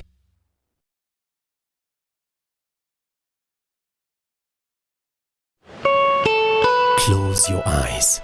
Imagine your unsecured personal loan application has been approved. Imagine all the things you can do and buy. Imagine all the life goals you can achieve. Now stop imagining. Talk to your employer to switch to I&M at Work and get access to Kenya's largest unsecured personal loan of up to 10 million shillings. Call 0719 088 000 today. I&M. Tunakujali. London Mulwa DJ Absolute. When the gang is together, got the sugar, got the spice. Yorada. Yes. I have missed you like hot hamburgers. Eh? Like hot hamburgers. You know, bad boys give more money than you can count. Hey, bad boys give more money than you can count. If it's fun, it's funky, it's fresh, you're definitely going to catch it here. I don't know what you do every day from 11 a.m. to 3 o'clock, but if I were you... All right, we're looking at cloudy conditions in Nairobi at 15. Temperatures dropping ever so slightly, highs of 23 and lows of 13 today. It's sunny at 14 in Nakuru, highs of 26, and we'll see highs of 23 in a mostly cloudy Nyeri at 17. It's 13 and mostly sunny in Eldoret, highs of 25. And at 25, it's sunny in Mombasa, highs of 31. The sun is coming out in Malindi as well at 27, going to highs of 31. It's 19 and sunny in Kisumu, highs of 30 and highs of 28 in a sunny Kakamega at 16. Partly sunny at 21 in Kampala, and we'll see sunny conditions through Dar es Salaam, currently at 25. It's 9 degrees and partly cloudy in Johannesburg, highs of 17. And we'll see highs of 31 in a clear Lagos at 26. It's 25 and partly cloudy in Kinshasa. We'll see highs of 32.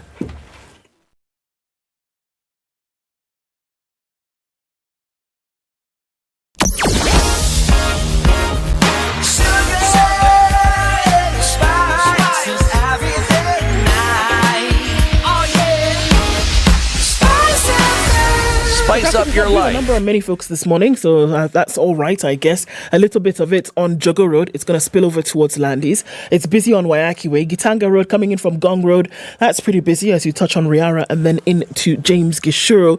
Just at that drift, you'll see some traffic spilling over towards Wayaki Way. It's heavy on the Thika Superhighway. The service lanes are doing good though. You can use those to get into the city much quicker than staying in the bumper-to-bumper traffic. Kiambu Road, both sides, in and outbound, is busy, but it's probably all inbound traffic and a couple of lanes on Kiambu Road. Limuru Road, busy as well, and we'll see some of that at least until maybe after traffic hour. So let's keep an eye on that. Friday morning, busy but not too crazy. Hopefully we can keep it just so. Spice FM KE on Twitter.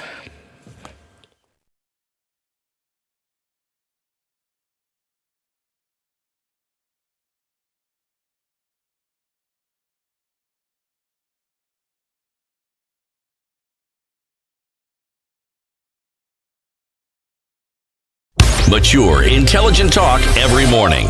Spice up yourself.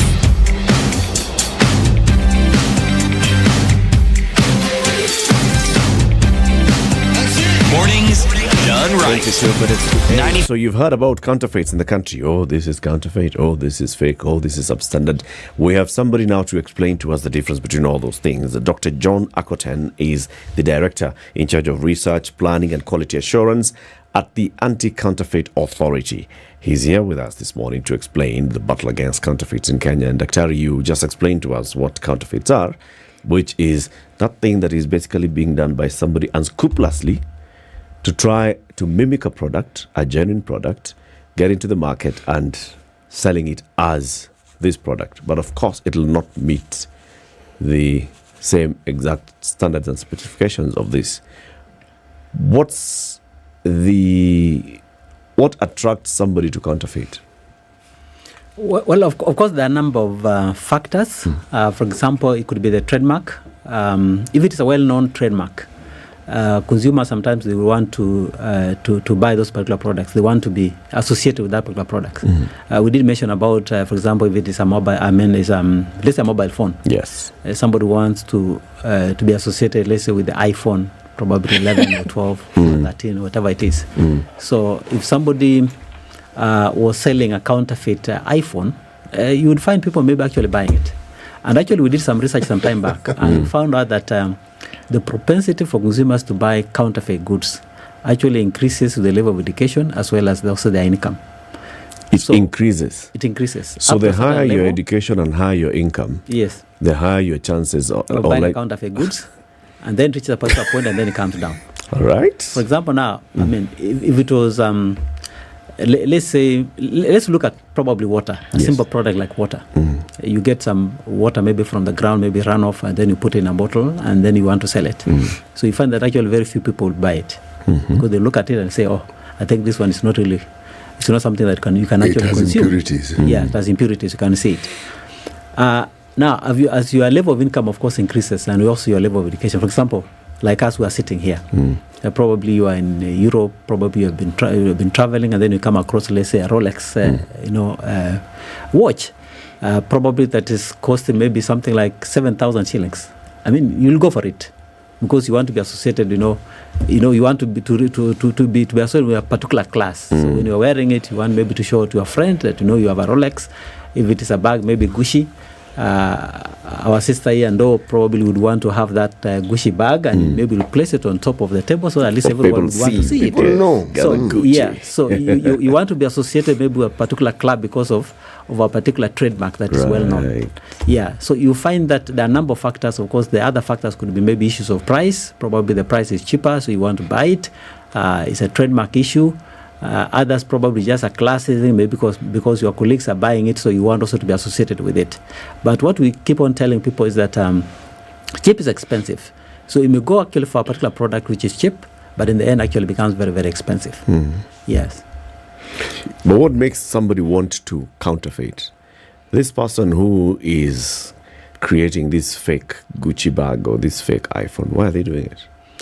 Well, there are, of why course, not just put your own brand? The major reason basically is to make quick money, because people are in a competition.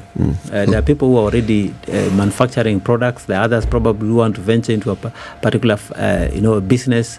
So they're thinking, what kind of business can I start?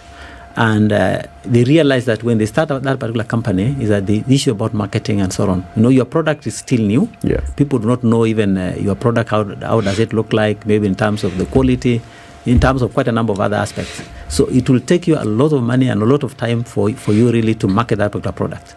So the easiest way that people do, you come up with a particular product, then give it the name of, let's say, the name of the product of your neighbor. Of your competitor. Why waste money to go and market your product if a particular product actually is selling? So all you need to do is just get the name of that particular product, just place it on your own product and start selling it, and then you have your own distribution channel. Sure. So that's how they make money quickly. You're talking about counterfeit designer goods. Huh? Now, is it illegal to sell it, or is it also illegal to have it or to have bought it? According to our laws. Yes and no. Yes, because if you are buying it and you are buying it for the purpose of selling, for the purpose of trade, then it's illegal. Okay. Yeah, if you're buying it to consume it? If you're buying it to consume it, let's say maybe probably you're just buying maybe one piece or two pieces, maybe just for your own consumption, then that's not illegal. For example, now you went to Europe, probably you came across maybe a Rolex or whatever it is, or a Gucci bag, you just bought one piece, and at the airport, let's say Jomo Kenyatta Airport, and we have our own officers there, and they realize that actually what you're buying is what you are actually bringing into the country is counterfeit, but it's only one piece, and you say this is not for my own personal use. That's not illegal. But then you are encouraging illicit trade, are you not? Well, when you talk about trade, illicit trade, you're talking about buying and selling. You are actually in business. Yes. You are in business. That business is the one that actually is creating a lot of impact either to the economy and even to the manufacturer. But you see now when you're buying maybe just one particular product for your own consumption. You could be innocent. Yeah. Okay. You may not even be innocent. Probably it's counterfeit. But you're just purchasing it. Because if you look at the TRIPS agreement, it's a WTO TRIPS agreement. This is what's called de minimis principle. So de minimis principle. Okay. Is that if you are buying goods, small quantities of goods for your own personal use, then it cannot be classified as an offense. Yeah, so you go there, you buy a particular product, maybe 1 or 2 pieces. But of course, other countries, they also come up with their own laws that, they're trying to discourage that. That you can't buy counterfeit goods. But you see, under the Kenyan law, the Counterfeit Act is that if you're buying probably 1 piece or 2 pieces, then that's not illegal. Counterfeiters, say for instance, if you go to the Far East, if you look at some of these items we're talking about, and you will know it is fake. You don't need, you look at the item, this can't be the genuine thing. But on the other hand, if you go to a place like, say, the US, what they call knockoffs, it is very difficult to tell whether what you're buying is actually the genuine article or not. Now, as you say correctly, you are buying 1 piece, but it adds up. If there was no one to buy, even if it is 1 piece, then the manufacturers would not manufacture. So you want the person who's bought even the 1 piece to be arrested? Well, I am looking at the laws of this country, and I'm looking at how it is we treat people who handle stolen goods. That's where my mind is. Yeah. Yes. Because when it comes to stolen goods, you are arrested for possessing. Yes, but you have stolen someone's property right. Because you are, in essence, what you've done is you are pretending that you have the right to actually sell something which you don't, because you are selling that genuine product. And yet it isn't. So the intellectual property has been stolen. So you are a thief. And the person who buys it is participating in that theft. That is my thinking. Actually, Muga, you are right. Because essentially, if you look at it, it is illegal to buy counterfeit goods. Of course, under the current Anti-Counterfeit Act, is that if you're buying maybe 1 or 2 pieces, maybe for your own personal use, then it's not considered illegal. But I think, through intelligence, for example, if we've discovered that more and more people are buying these counterfeit goods, maybe for personal use, maybe 2 pieces, 3 pieces, and they're just coming in on daily basis, then of course that's when you just have to change the law. So it depends on the frequency, how many people are doing that, and how many cases are you able actually to come across on daily basis. We have all these border points. You're not just talking about Jomo Kenyatta Airport. We have also these other land borders like Busia and so on. So if our officers are able to come up with statistics to say that on a daily basis, these are the quantity of goods that are actually been entered into the country, which are counterfeit but for personal use, then that's when I will be able now even to change the law. The law. Yeah, I don't want it the to law be changed. keeps on. It has to be changed based on the people. Daktari, yes. The overarching principle of the Anti-Counterfeit Authority is number 1, primarily protect consumers. Yes. Right? Yeah. So you work from that point. You are trying to protect me from buying something that is counterfeited, substandard, and all of these things. I will not know, because I've not been trained like you by the owner of the copyright on how to identify the genuine product. So you cannot come and arrest me for something. How do I know that this is genuine, this is not? As long as I find something in the market, I assume that all the relevant agencies that are involved, whether it's KEBS, whether it's Anti-Counterfeit Authority, and all the others, have made sure that what's in the market is safe for my consumption. Yeah, that's what. So if we now get to a point where we are seeing a lot more counterfeiting is happening, then that's where we say, Dr. John Akoten, aekwendani. Sure. So, that's what I'm saying. Because you've not done your job of protecting me. You see, that's what I'm saying. That's what I'm saying, that when you're buying counterfeit goods, for example, the seller, I mean, you are buying. Yes. You could be buying it unknowingly. But you see, at the end, you'll be able to bring that information to us.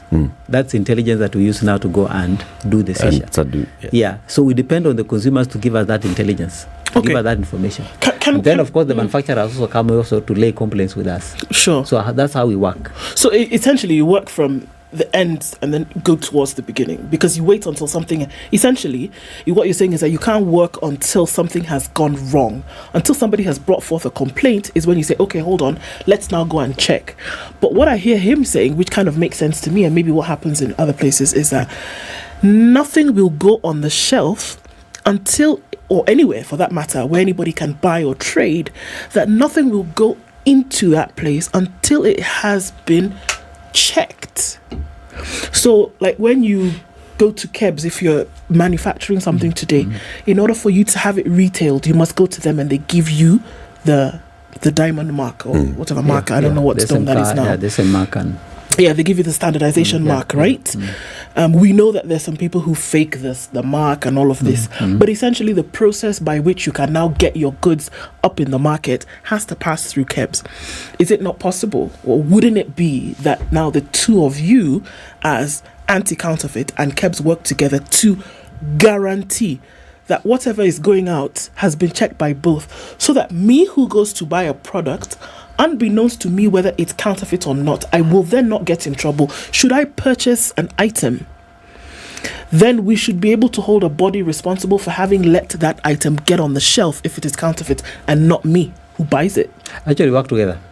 First of all, we don't just sit in the office to wait for somebody to come and lay a complaint. I mentioned that there are 3 ways, actually 4 ways, in which we take action. This was called the suamoto, maybe just broadly. Suamoto is where we take action on our own motion.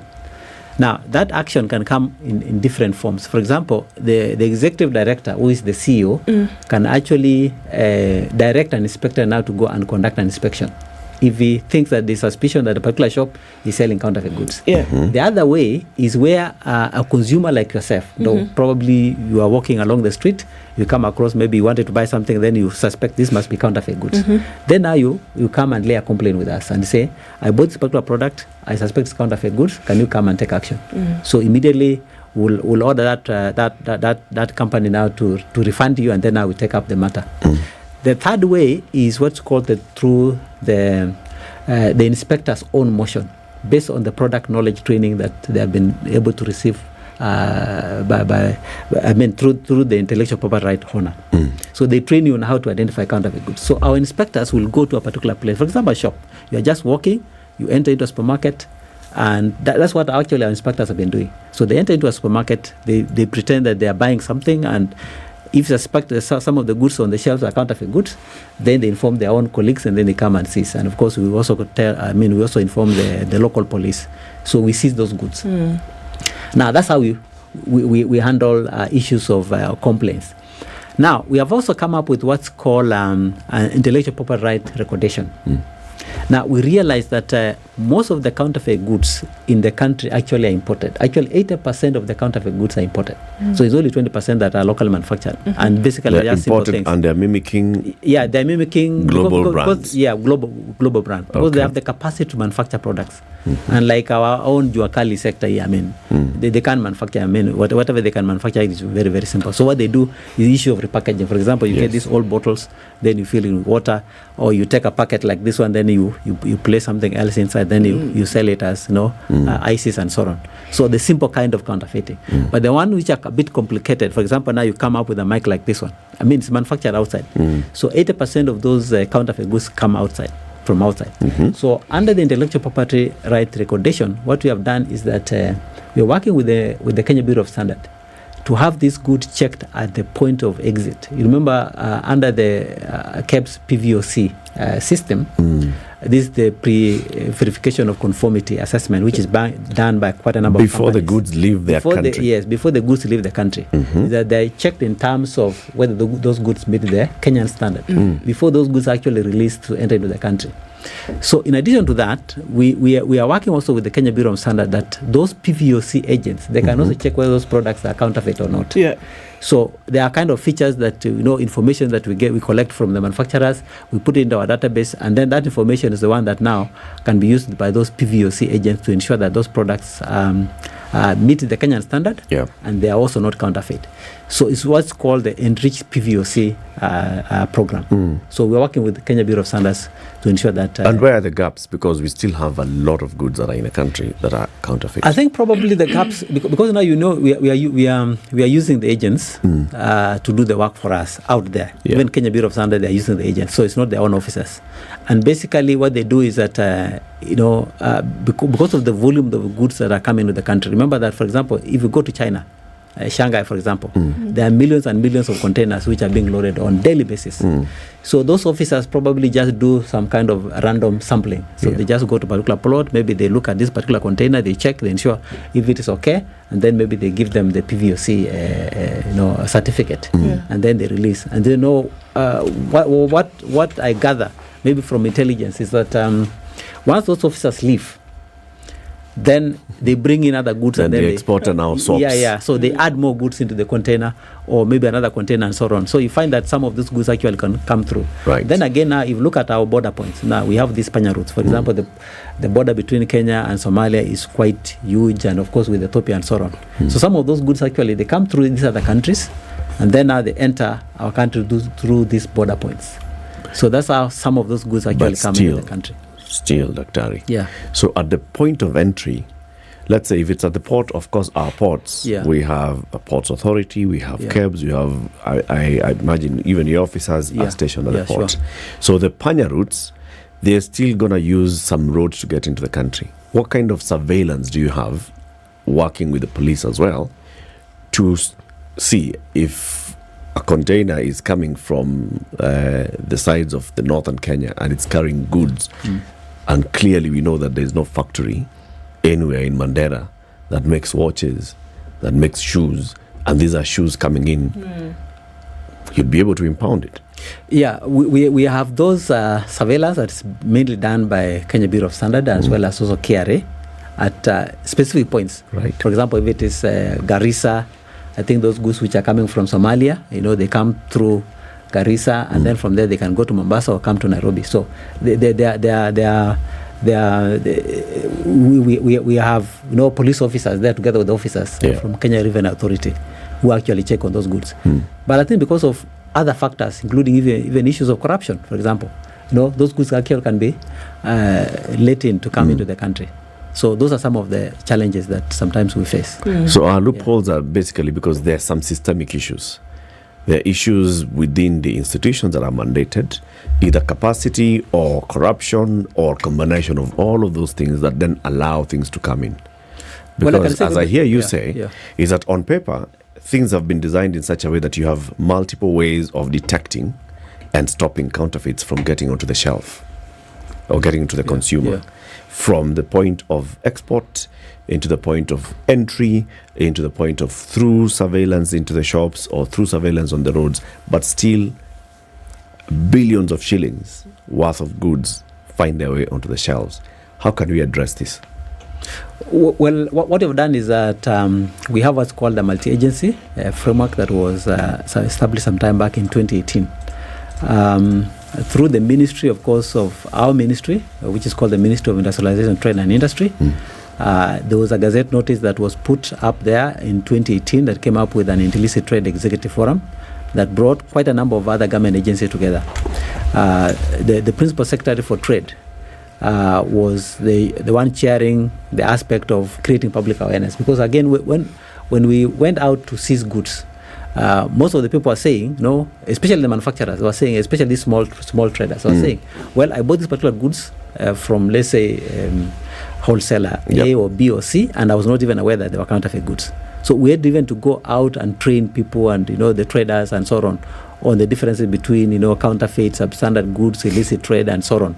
So we did that under the chairmanship of the principal secretary for trade, and then.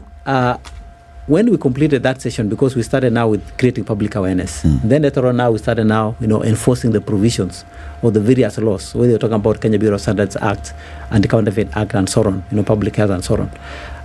This was being coordinated from the office of the president.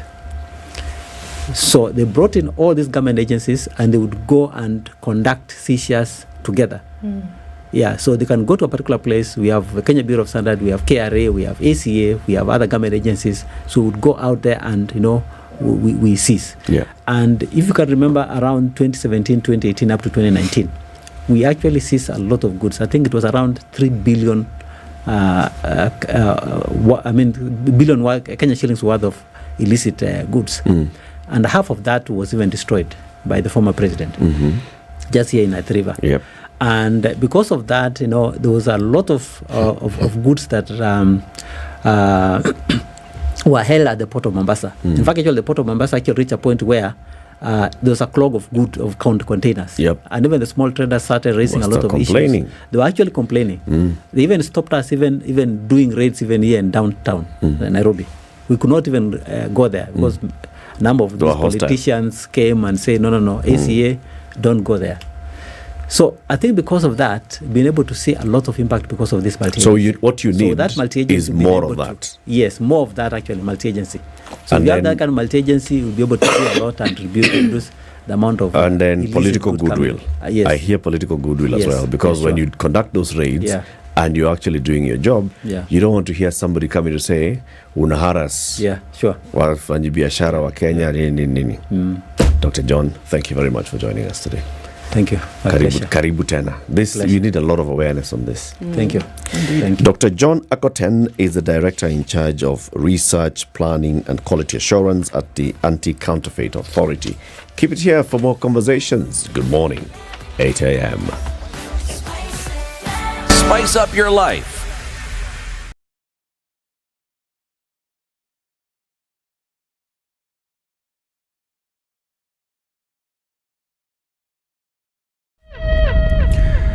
Good morning, this is Newswire. I'm Dennis Aseto.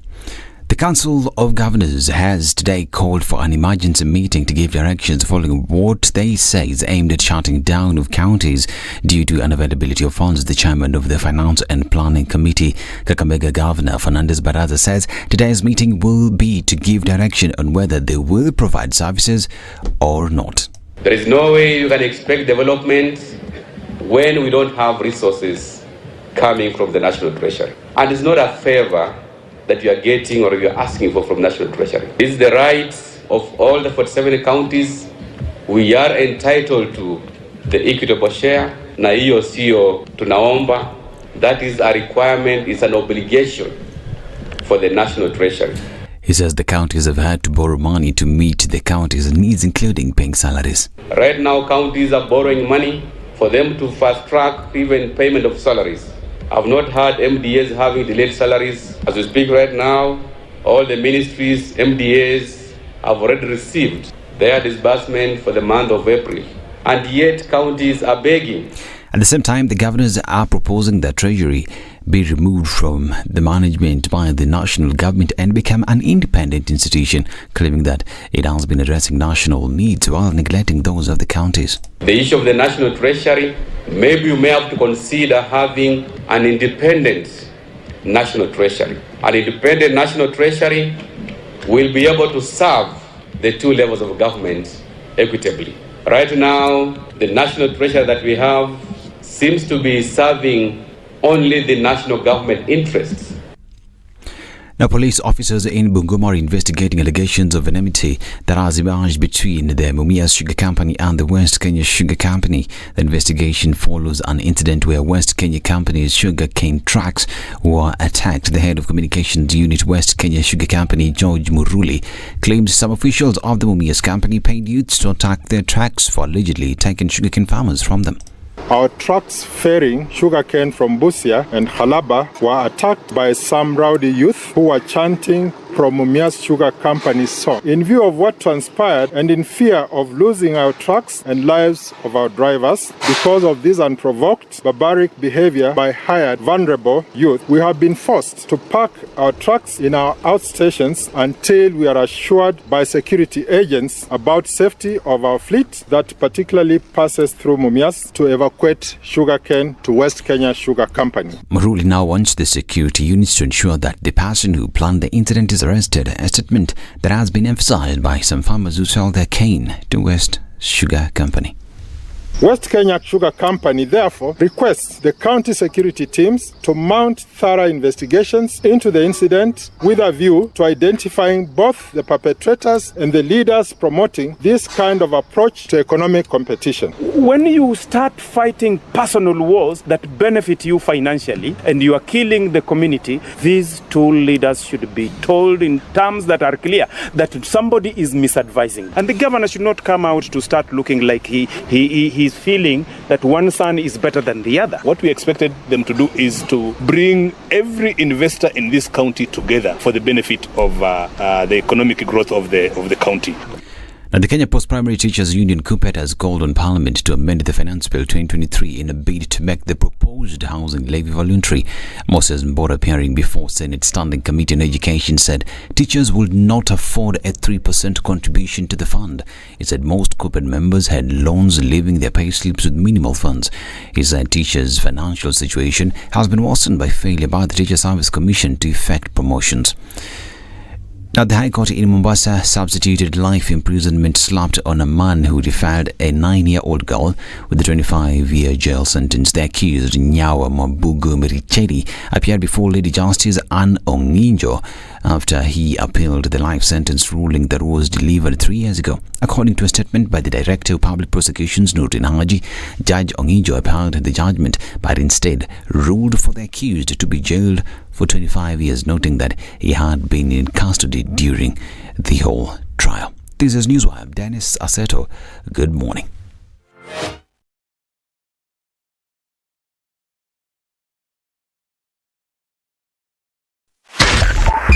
.5 Spice FM, Kisumu. Landis Road is where you see a lot of busyness this morning. It's coming off Jago Road, and we have some traffic on the other side of things as well, coming off of Waiaki Way. In from Gong Road, Gitanga Road, and we're looking at some traffic also spilling over towards James Gishuru and then Waiaki Way this morning. It's busy on the Thika Superhighway. It's busy on Kiambu Road as well as Limuru Road. And so it's looking like we're getting into traffic hour proper right about now. Let's keep an eye on things and see how it pans out. Talk to us this morning on Spice FM KE on Twitter.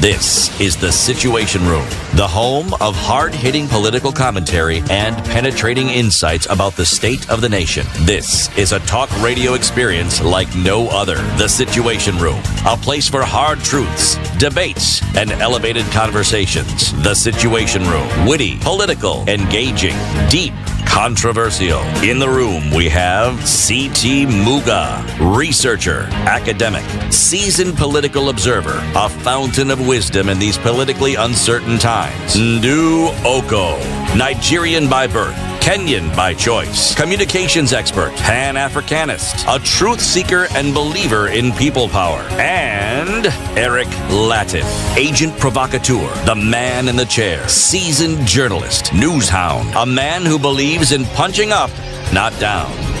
This is the Situation Room. Alrighty, it is 7 minutes after 8. Good morning and welcome to the third hour of Kenya's biggest conversation. This is the Situation Room, live on Spice FM, live on YouTube and Facebook, and live on KTN Home. You know the slogan for KTN Home is Welcome Home. That's our tagline. Welcome home. And KTN is known for bold, objective, and entertaining shows. KTN Home has been here forever, and a day. And we have been going through a process of every so often, revamp. We are doing a new rebrand in June with lots of exciting and entertaining shows that are coming your way from next month.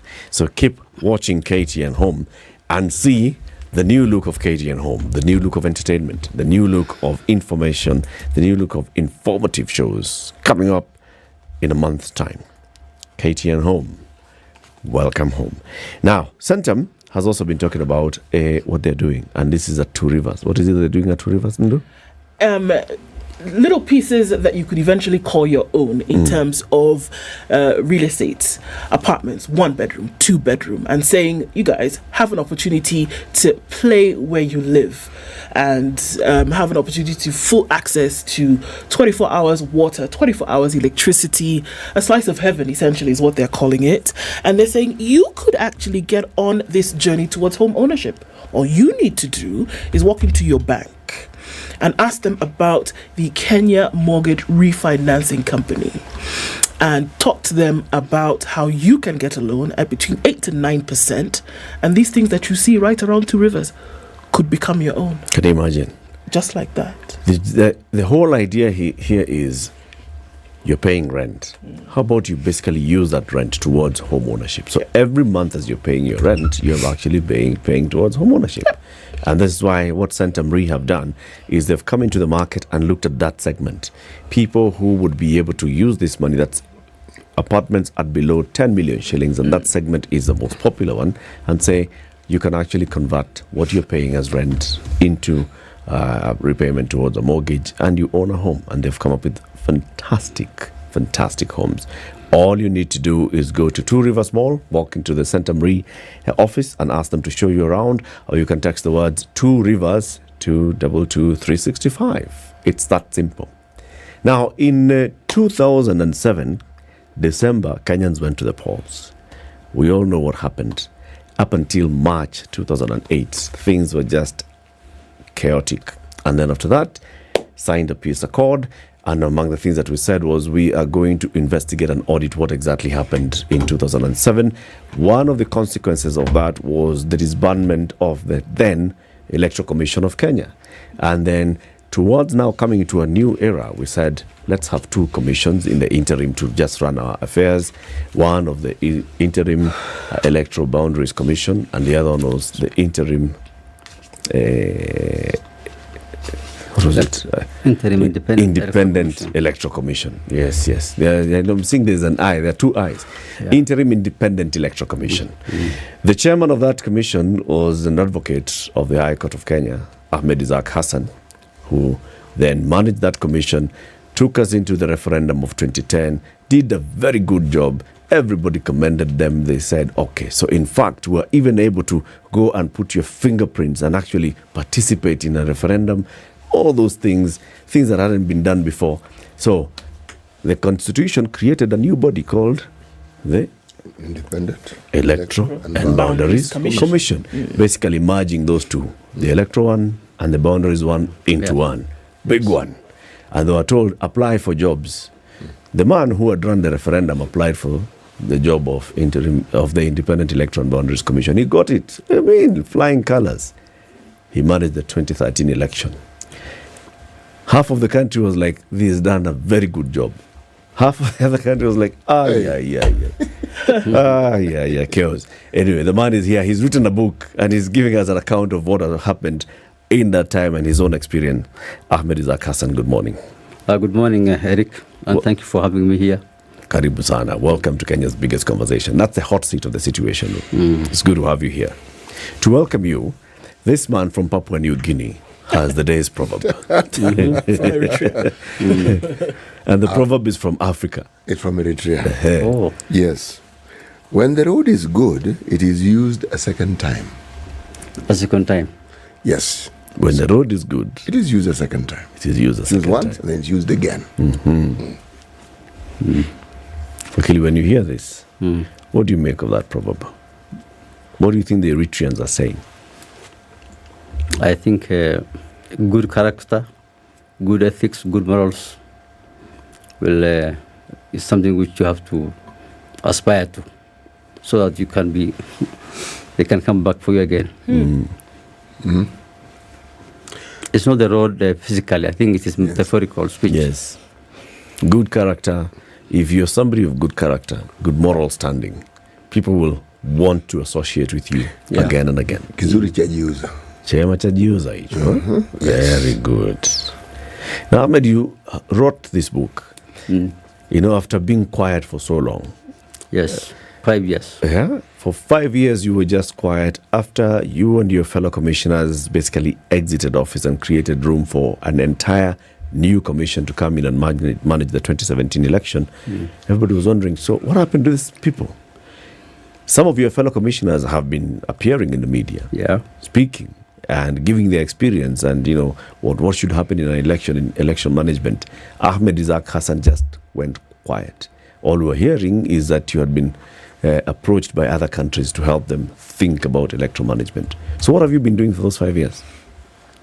Well, of course, we did not live in, although it was called a dignified exit, there was nothing dignified about it. Because at the end of the day, it was just we're being evicted from office. So we were not happy with the way the whole thing. We accepted the payment and the exit and everything else.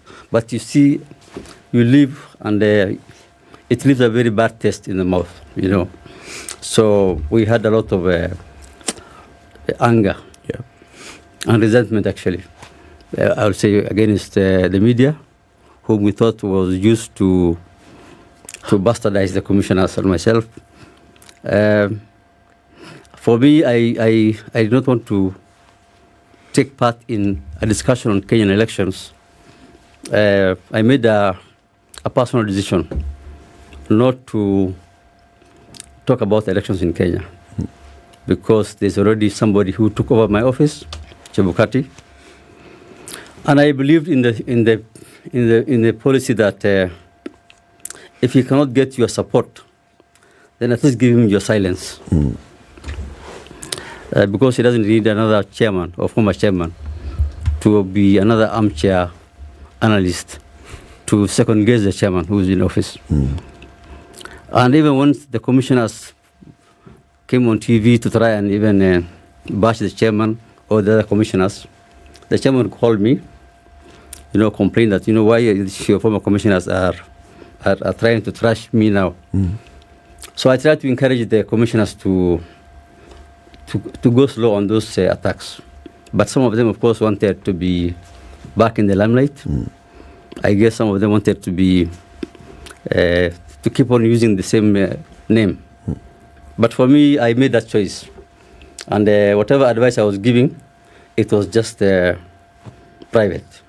To the chairman, to the CEO, talk to them, call them. They will call me sometimes. And it was just very formal, very professional, but nothing. So I used to get calls from the media for comments, both print and TV. So I think after so many times I told them, I'm not giving interviews. I think they took the cue and they left me alone. People got to understand. They were now going for Mahiri, my former deputy chair. So after that, and then again, I could not work with international organizations on Kenyan elections. You say like the UN or UNDP has projects in Kenya on elections. IFES, International ID, there are a lot of, even the Commonwealth Secretariat. But I could not take any of the assignments because it's in Kenya. So again, I thought I need to go outside Kenya to exercise my experience. So I went to Somalia. You know, when during the protests against the commissioners, the tear gas Mondays, there was one banner which was held up by those young men saying, Isaac Hassan, go back to Mogadishu. Of course, I've never been to Mogadishu before, but this time I went. I went because, not because I come from there, I come from Garissa, but because the UNDP, engaged me as a consultant to go and help. My job was institutional governance advisor. Institutional governance. We, you know, in all commissions, there's always this problem of commissioners and the secretariat. And it's about financial management and human resource. So they asked me to help the Electoral Commission there to try to structure the decision-making process. I mean, commissioners were signing checks. They were issuing LPOs to go and get. I mean, it was crazy. But and for them again, it's because it took them time to get staff. So they only had the chairman and the 8 commissioners. It was just commissioners and no secretary. Yes, nobody. So they brought some few in, but even those few who were brought in were their relatives, not really qualified. So I took about a year helping the commission, working through, and when they wanted a strategic plan, I called an expert in Kenya who helped me in the commission, Mr. Brown Makotsi, who is a very management guru. So I went with him also to Somalia. And so we spent a good time in Mogadishu, of course, we were staying at the green zone, the UN compound. But we used to go to Villa Somalia. So we'll go with these armored, vehicles. You wear those flak jacket and the helmet, about 15 kilos.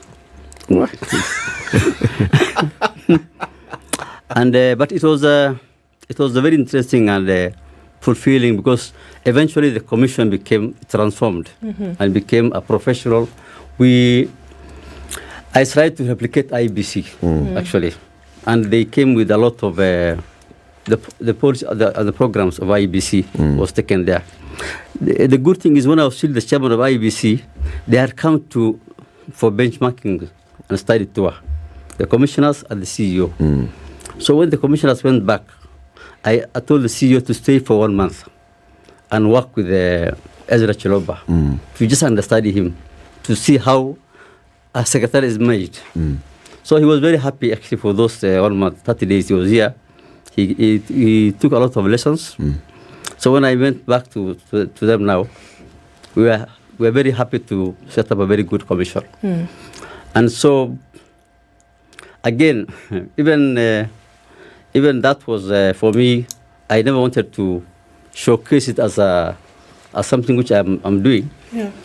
I made a mistake of posting on social media when I was going with Makosi to Somalia, and it became a headline story in the Star. And it cost me a lot of problems in Somalia, because I went there as a consultant on elections. But the Star wrote the headline that you're managing. No, I was invited by Farmajo as a political advisor. That's a completely... wow. So even the UNDP guys who I was working with were saying, what's wrong? Are you here for another mission also? We thought we came for NIC. So, but then I learned a good lesson, never to use social media again. Just to so you went completely off social media, off mainstream media, completely. What made you decide to write a book? And actually the commission were very grateful for the work I did for them. Even in their strategic plan, they put my name in the chair lady put my name, and they were calling me Chairman Emeritus, which I don't get in Kenya. So I was Chairman Emeritus in Somalia. But why I wrote the book, the late Samuel Kibitu, I used to talk to him a lot. He used to write me letters. He used to call me until his health became very bad. But he told me something about, we spent about 8 hours on the plane. I was going to UK for something, and I was going to UK for a conference. So we met in the plane. So we sat together for 8 hours. So we were talking the whole night. And one thing he told me is he regretted not writing his memoir. He had bits and pieces of information, but it was too late for him to bring it together. So he told me, please don't learn from me. Start collecting your documentation and write, because you will have to set the record straight. Sometimes, because most times the chairperson or the commissioners will be subject to the politics of the game. And it may be necessary to clarify some issues and state the truth. Say your story. Sure. Ahmed, even as you now made the decision to write the book, the title of this book is a tell-all. Without you having to even crack the first chapter, you call it The Referee of a Dirty, Ugly Game. Yes. And why did you give it that particular title? Let me say, first, when I was writing this book, I was using the help of a journalist, an editor who was helping me write the book and do the research, collect information, do the fact-checking. So she told me don't think about a title now. Let's first write the story. The title will come itself on its own. It will bring itself. It will come out. And towards the end of the book, that's when the title came out. My initial working title was in the theatre of Kenya's election, an insider's account. But you see, we always compare politics with soccer. There's always a rough comparison. Yeah. And the referee of the game in soccer is also the referee of the chairperson or the returning officer is the referee in the game of politics. Yes. And Pele called soccer the beautiful game. But politics is not a beautiful game. Politics is not beautiful, it's ugly. And for Kenya, it's actually dirty and dangerous. And there was a time, if you recall, in the soccer, when our referees were doing the refereeing, there were times when there was so much violence against the referees in Kenya that the referee, when he's coming to the end of the game, he will go close to the exit, and then he will blow the whistle and run. Yeah. And the players are actually going to be chasing him to beat him up. Of course, now that has changed with security being put in place. But that's how bad our soccer itself was. Now, take it to politics and the game of power. But the time I took the name of the title is when I called the Prime Minister, the former Prime Minister. Because I realized when he did the handshake with Uhuru, I spoke to Junet. I told him, this handshake, it should go around and come to us also, because we declared Uhuru the president. And now Baba is shaking the hands of Uhuru, and the handshake is going around the country. Yes. It's becoming a clarion call. Yes. Shake hands. So I said, let's do it with him also. So he said, we call him. So I called him because I have his number.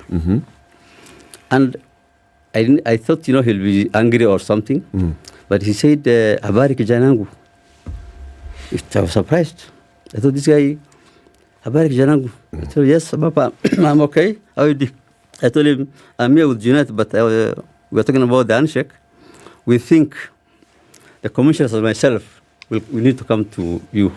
So we have a handshake. It comes around. So he said, okay, come next week, anytime. He was open. For him, it was a game. What happened to us was a game.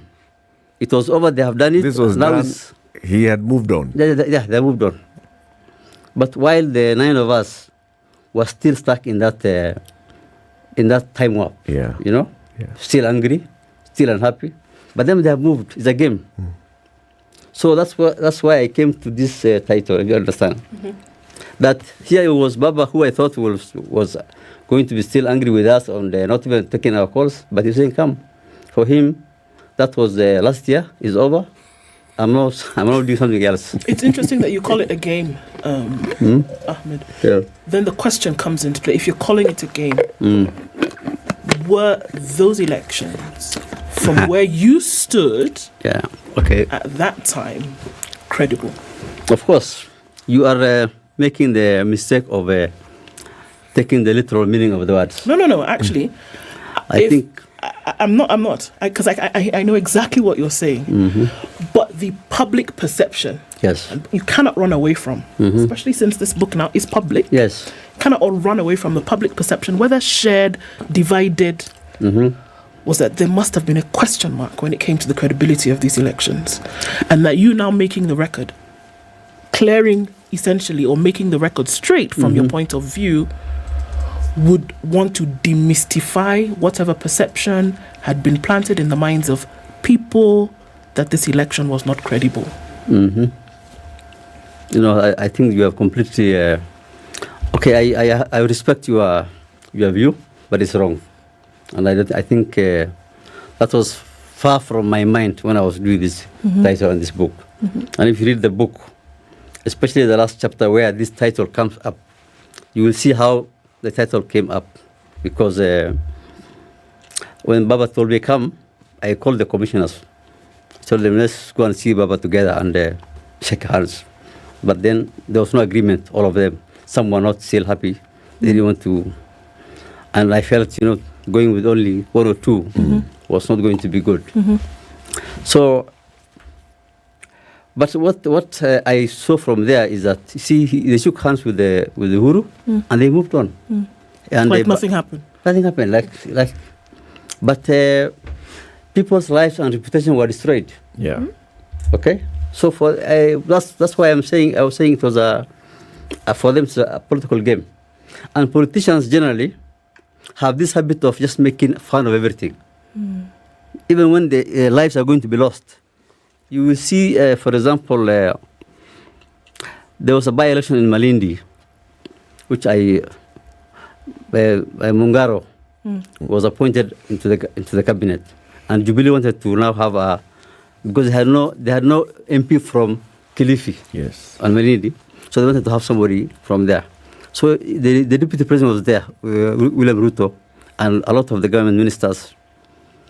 And I happened to stay in a hotel where Joho, Mungaro were coming. So in the daytime, they are having their rallies, and their young men are fighting each other. And in the evening, they are talking to each other and they are laughing about what happened. Yeah. So it is to them it's just a simple. It's a game, contest. simple. So I think if we understand that way, I think even us as people now, as voters, as individuals, we need to not take what the Mandago was saying. Don't take it into your heart. Leave it in the lungs, so that you can also breathe it out. When you exhale, it comes out. Yeah.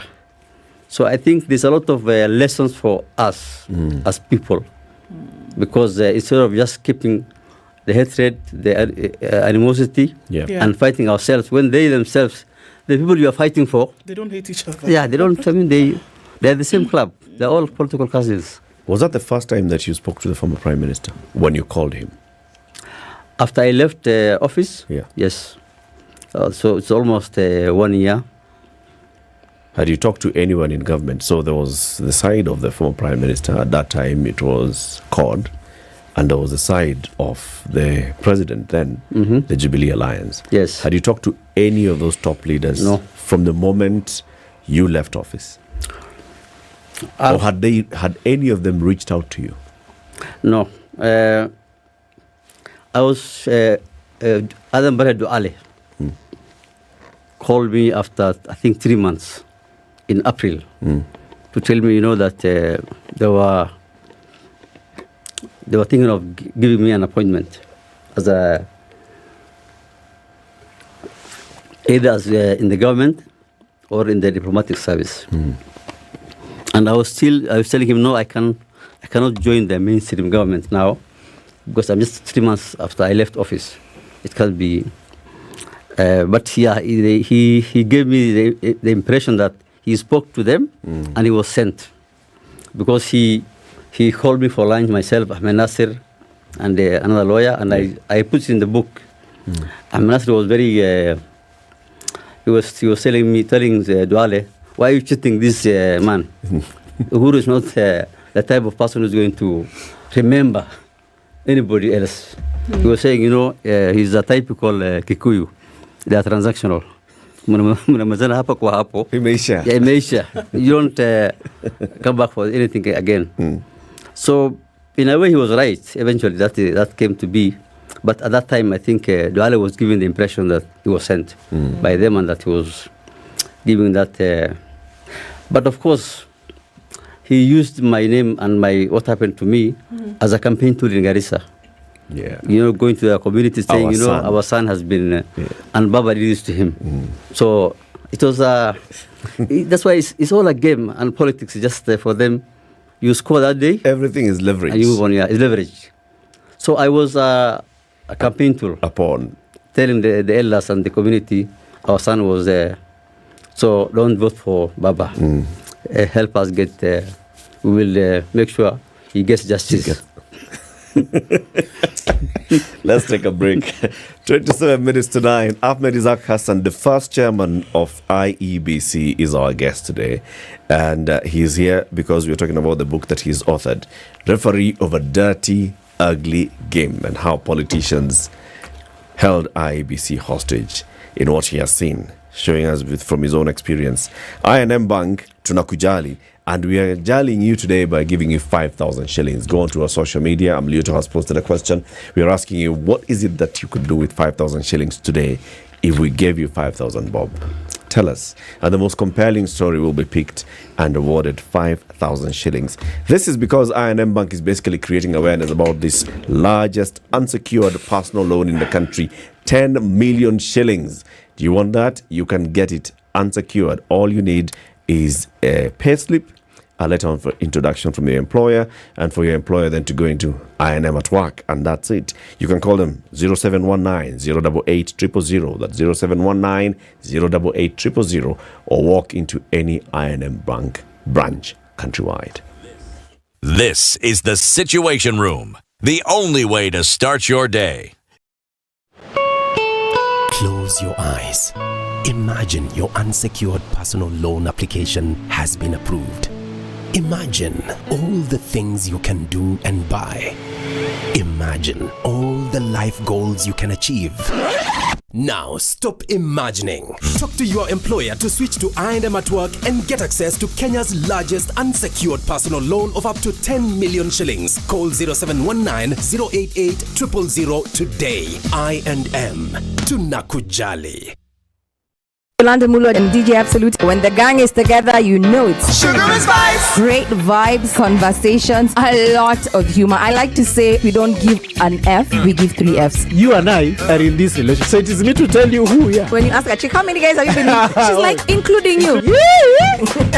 If it's fun, it's funky, it's fresh, you're definitely going to catch it here. I don't know what you do every day from 11 a.m. to 3 o'clock. If I were you, I'd tune in to Spice FM 94.4.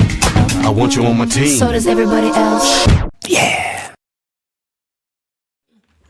All right, we're still looking at cloudy conditions in Nairobi at 15. It's sunny at 16 in Nakuru and sunny at 16 in Nyeri. Sunny at 17 in Eldoret, and the sun is up in Mombasa at 26 and at 25. Sunny as well in Malindi, 21, and the sun is deciding in everywhere except Nairobi to be up in the sky, going to highs of 30 today. It's sunny at 20 in Kakamega. Sunny in Kampala at 20, and you guessed it, sunny in Dar es Salaam at 27. Partly sunny at 9 in Johannesburg. Clear skies in Lagos at 26, and sunny at 25 in Kinshasa.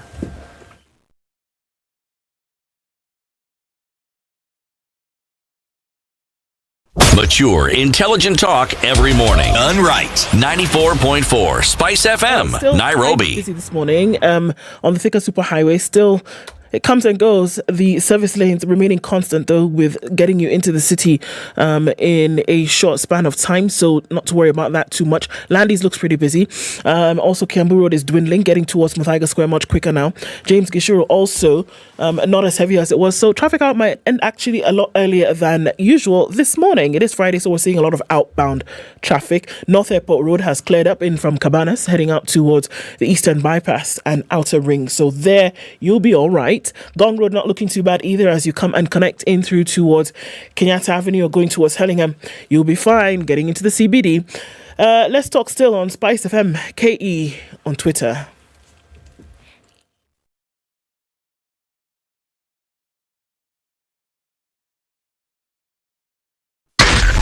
Spice FM, Nakuru.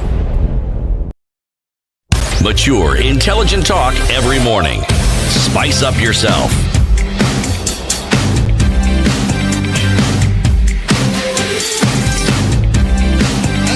Mornings done right. 94.4 Spice FM. See, an author of the book Referee of a Dirty, Ugly Game is our guest, and he's still here with us. Ndu. When did you decide, or when did you realize that this was a game?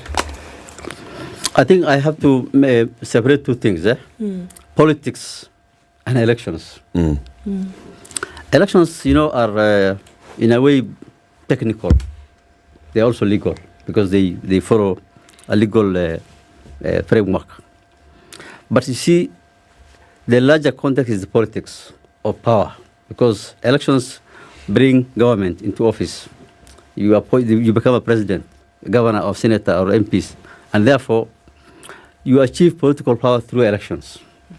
So the two of them there's a symbiotic relationship between politics and elections.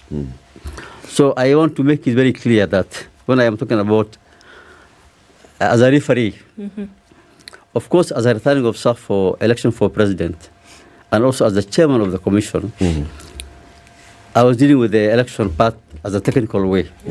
But I was also seeing to myself that as chairman and also as a commissioner of the Electoral Commission, we were a referee of the politics now, because we were the ones who are mediating between the groups who are going for power. Yeah. So I think how I came to realize this was over time. I have seen members of parliament from different political parties fight each other in parliament, on the floor of the house, but when they come out, they are friends. They reminded me of lawyers. Lawyers, because I'm also a lawyer and I've done a lot of legal work, and you'll see lawyers calling each other very harsh words in court. But when they come out, they go together for coffee. The senior most is the one who pays for the bill. So there's some close semblance between politics and lawyers. But for me, I think when I discovered that this was just a very bad and ugly game, is what I saw happen to the commissioners was done to them. These are public servants, or even not only my commissioners, even the others, the ones who now took over from us. Chebukati and his new team. Even the late Musando, for example. These are all public servants who are just doing their work. But then they are doing this in the context of a very dangerous game of politics. And they just become casualties. Already. Yes. But had you not thought about this? I mean, by the time you were applying for the job, in fact, you applied for the job of the IIEC chairman at the end of a very turbulent time and an election. And you must have looked at the history of the previous heads of electoral commissions in the country, whether you're talking about Chesoni or Kivuitu. Look at what was happening to Kivuitu for the Kivuitu commission to be disbanded and everybody sent home. And then you come in, and by the time you are dealing with the politicians now as a chair of the commission and getting into the 2013 election, hadn't you realized that these guys will come to you and they will actually point everything towards you while they're the ones who are playing the dirty game behind you? Had it not occurred to you that you would be the casualty here? I expected some level of attacks against us, but not to that extent. Not to that extent. I think we underestimated the viciousness, the ferocity of the. I have to ask you this question. When you took this job, what exactly did you expect? What did you expect to see happening? What did you expect to see as the field in which you're playing? What support did you expect from the government? What did you expect from the politicians who were involved in this process? What did you expect? I expected them to respect the authority of the commission. And how did there are three rules in elections, yes, which all over the world has to be observed. The first is that candidates and political parties must accept and respect the authority of the commission. Yes. In terms of supervising the elections. Number two, when they contest for elections, they have to accept the results as announced by the commission. And number three, if they are not happy with the results, they go through the election dispute resolution mechanisms which are there by law. Those are the three rules that we all, if we follow that route, I think the job of managing elections will have been just another technical, legal work that we process. Do. Yes. But do you think we observe those three, or any of them? You see, it ties in with what Eric has asked, because yes, we have our elections for the presidency and for political positions every 5 years. Yeah. Now, what we see happening in the run-up to the election, one could argue is a pointer to how our politicians behave, how they think, and that for them, there actually are no rules. So, if that is how they function within the political space. You know, Chiti, when we almost went to the brink of civil war in Kenya, yes, and we came back from the precipice, there was the feeling by everybody, all right-thinking Kenyans, that we will try and not take again our country back to that level of danger, where the whole political state was going to be destroyed. So even as I was taking up this job as part of the reform institutions, my own view was that our politicians will respect the fact that we almost went to the brink of civil war, and that they will not therefore be as careless as they were, number one. And number two, there were those who were charged in The Hague. So international criminal justice was also out there as a deterrence against those who may have thought of creating violence. So these are the things that you consider when you are taking this job, and you're expecting there's the rules of the game, but also there's a national will by the government, by the political parties, by the media, everybody, not to. We were almost, we became a basket case. Yeah. So nobody wanted us to go back there. So you believed that everybody had learnt their lesson? Yes. And that everybody had actually gotten to a point where they were like, all right.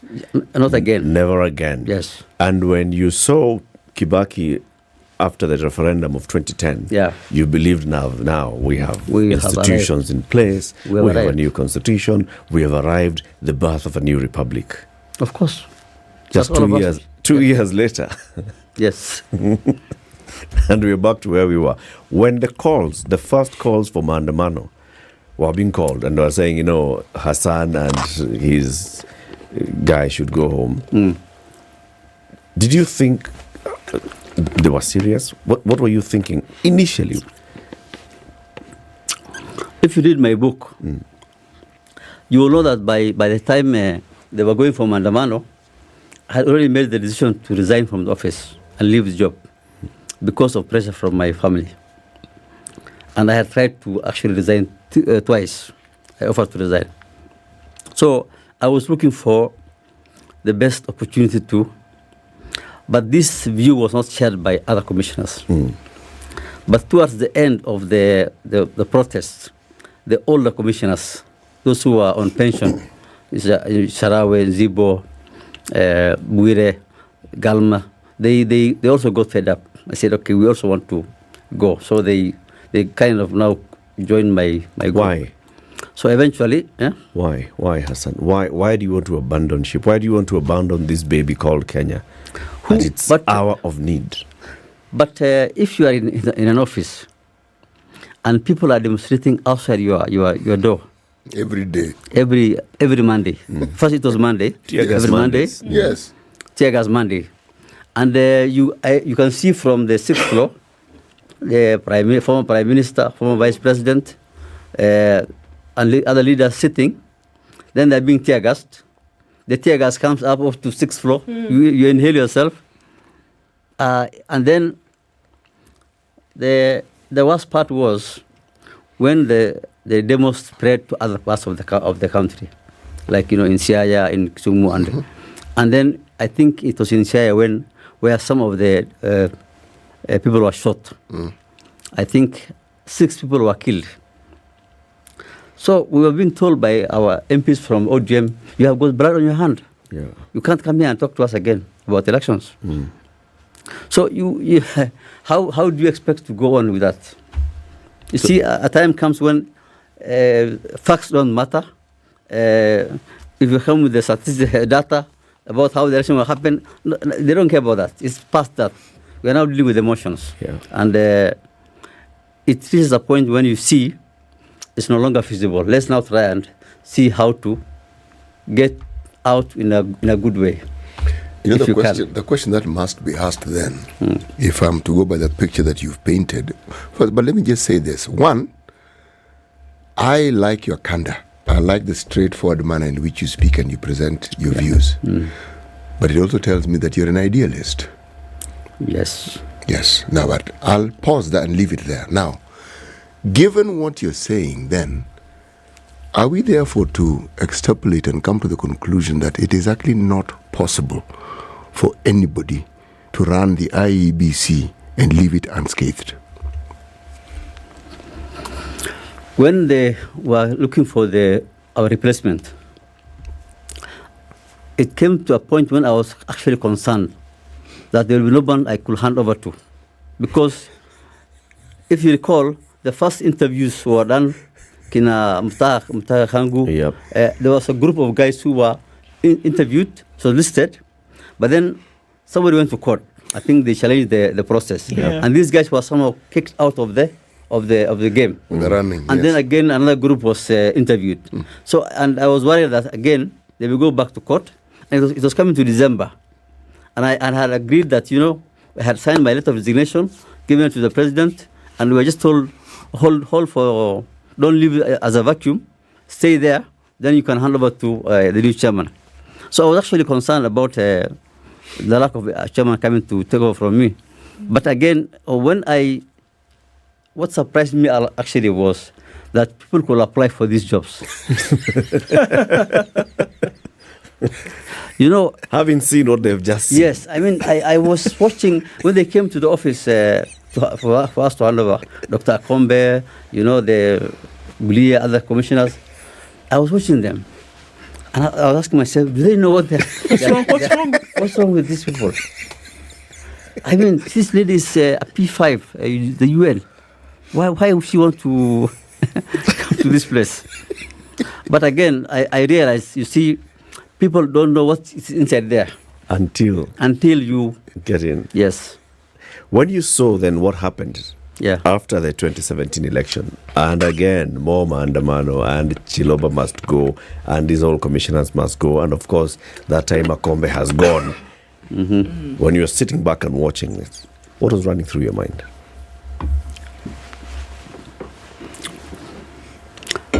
I thought I was vindicated. Whether I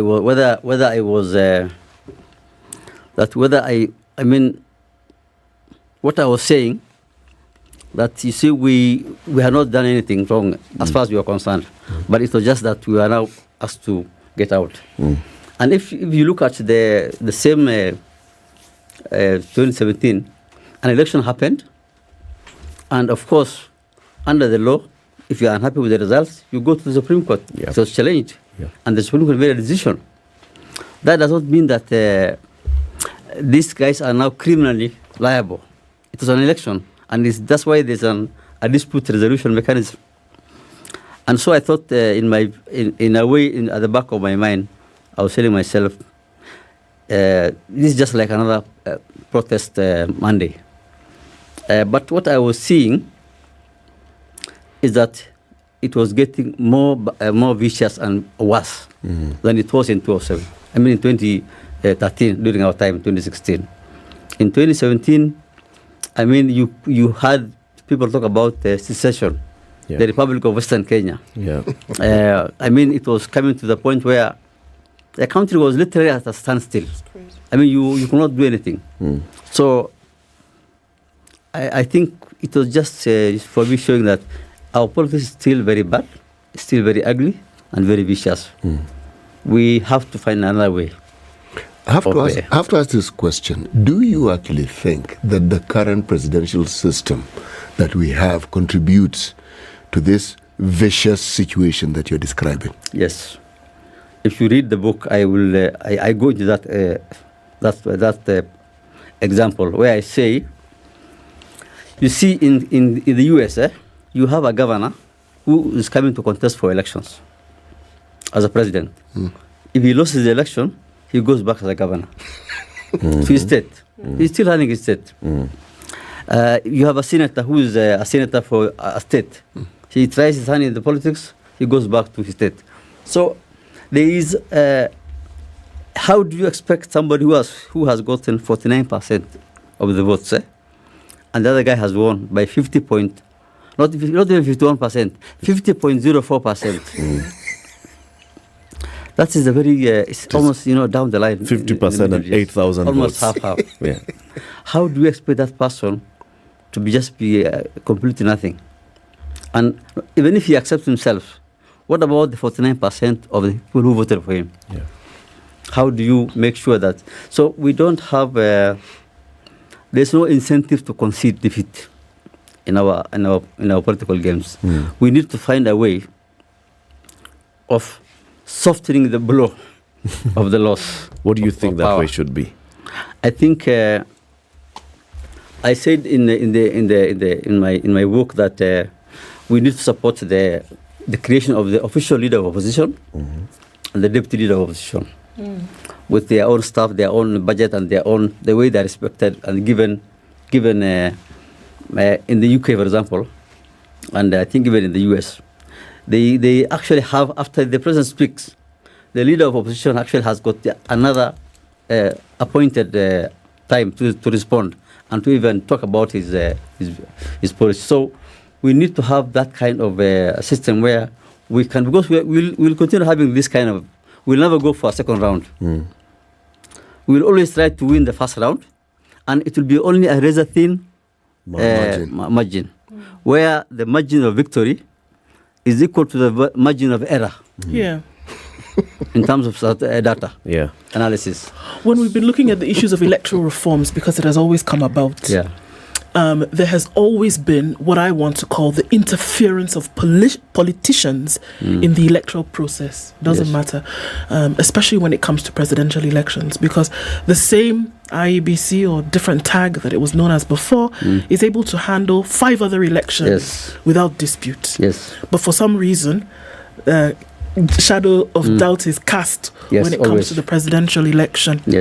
Do you feel, or do you think, even with the words that you've written in this book, that if you had the absence of the participation of politicians in an electoral process, there would not be, number one, calls for the reform of the process, and number two, we would not have an ugly situation like what rears itself every 5 years in this country?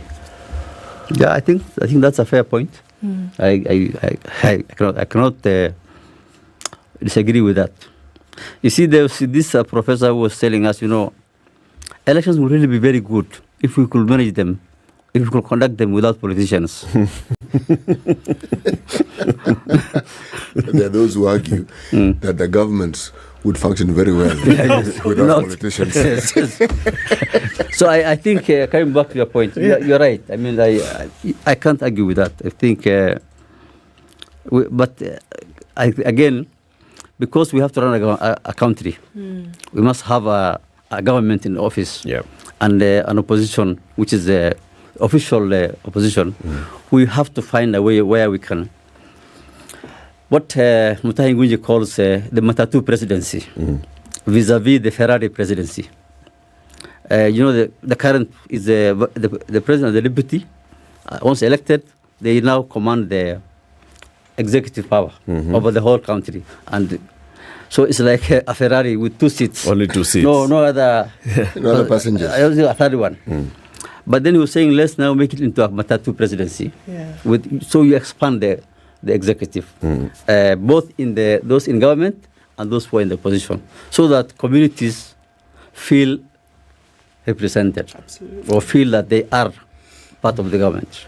What do you think should be done to safeguard the independence of the Electoral Commission?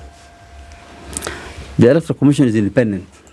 It is under the law. By law, by letter, by deed, by practice? It is a practice that's not... because how do you... I give the example in my book, for example, that the Prime Minister, the Uhuru, when he was elected in 2017, could not sustain fighting off the opposition from Raila and his supporters and he brought the country to a standstill. And I was asking, how do you expect an individual commissioner or a chairperson to stand up to that person when the president, who has executive power, the instruments of violence, could not had to go and shake his hand to get peace and rule the country? Well, how do you expect a commissioner to stand up? So even if the independence is there in the constitution, there are these other practical realities that you can't run away from. You cannot ignore it. That's my point. So we have to find a way of managing that. Of accommodating. Yeah. The person or future persons? I think maybe if Baba leaves the political stage, we may never have somebody with his stature that can cause so much disruption in the country that you have to listen to him again. Whether he's right or wrong, it doesn't matter. He's always right, and he has to get what he wants. His pound of flesh. Yes. So I don't think we may have in our lifetime a kind of a very consequential politician like him. So it's possible that we'll go back to our normal politics. Okay. But for as long as he's a player in the game, we can't ignore it. Expect this.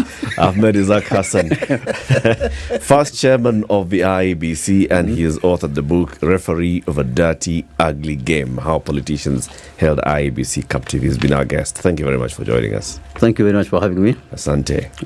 9 a.m, time for the news. Prepares to celebrate the International Day for Missing Children. Statistics have shown that close to 6,500 children go missing annually in Kenya, which is equivalent to 18 children daily. Police say the number could be even higher given that many more lost children are never reported. Police are now urging members of the public to report missing children for proper documentation. How long does a person who is declared missing? In Kenya, it's after 7 years. That file may be closed and it may be declared missing person from the society. The issue of missing children is a problem in Kenya, and it's not just unique to Kenya as a country. It's also common in other developing African countries. And this is because it's an issue that was never spoken about before. And right now we are in a good space because the government and different partners have started talking about it, and now we are making headway. A Kakamega Court has granted the Ethics and Anti-Corruption Commission authority to reclaim 0.5 acre parcel of land illegally excised from Kakamega County in 2018. The half-acre piece of land cut out from Kakamega's municipality block was reportedly issued to Boniface Aradi by ex-Lands Commissioner Sami Moita. In his ruling on May 10th, Kakamega Chief Magistrate Linus Kassan noted that the subject piece of land belonged to the government as such. Moita did not have the authority to offload it to any individual. And Gatundu South Member of Parliament Gabriel Kagombe skipped summons by the National Cohesion and Integration Commission over alleged threatening, inciting, insulting and abusing remarks contrary to Section 13(1)(a) of the National Cohesion and Integration Act. Kagombe, who had been summoned to appear before NCIC, is being investigated for remarks he allegedly made at Gatundu Stadium during a bursary checks issuance event. In his response through a letter to NCIC through his lawyer, Omenke Adeje, MP Kagombe has requested for an alternative date to honor the summons, preferably on the 31st of this month. Now, the Kenya Meteorological Department has announced the end of La Nina weather phenomenon, often characterized by long droughts.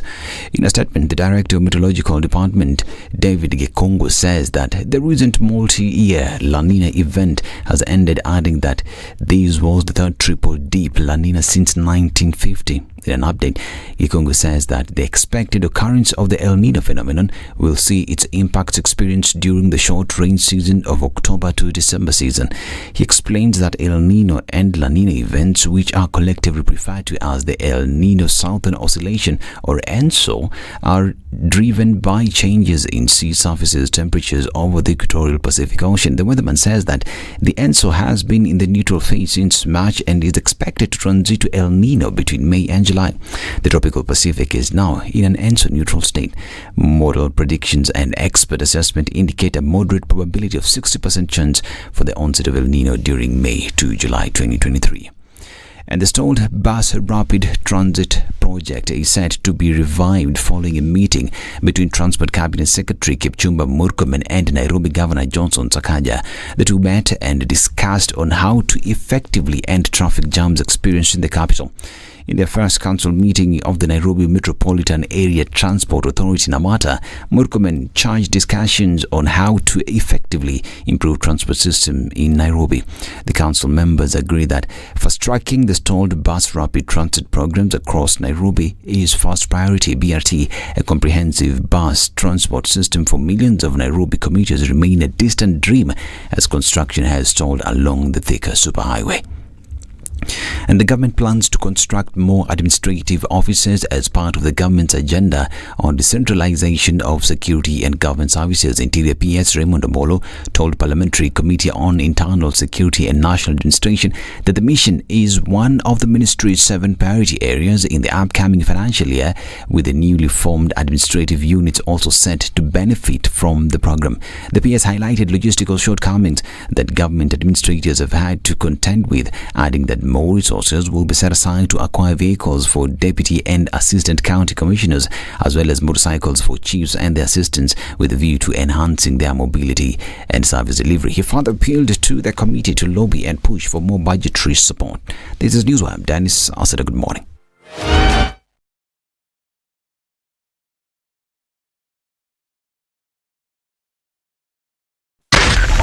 .4 Spice FM, Nairobi. All right, still busy in some parts of the city this morning. We're looking at it still coming off a thicker superhighway, some traffic then also coming off North Airport Road, but not too crazy. As you come off from Gong Road, some traffic here and there. And the thicker superhighway, much better now. Nothing happening there at all. Kiambu Road has also whittled down. And coming out of Westlands, we won't see anything, at least not for now. 9 o'clock on a Friday, it's good stuff. Outbound traffic is a totally different story. A little bit on the thicker superhighway outbound, but then coming out of Westlands, going in a westerly direction, you'll find a lot of traffic in that area. Keep looking at things as we go towards the end of traffic hour. And Spice FM KE on Twitter.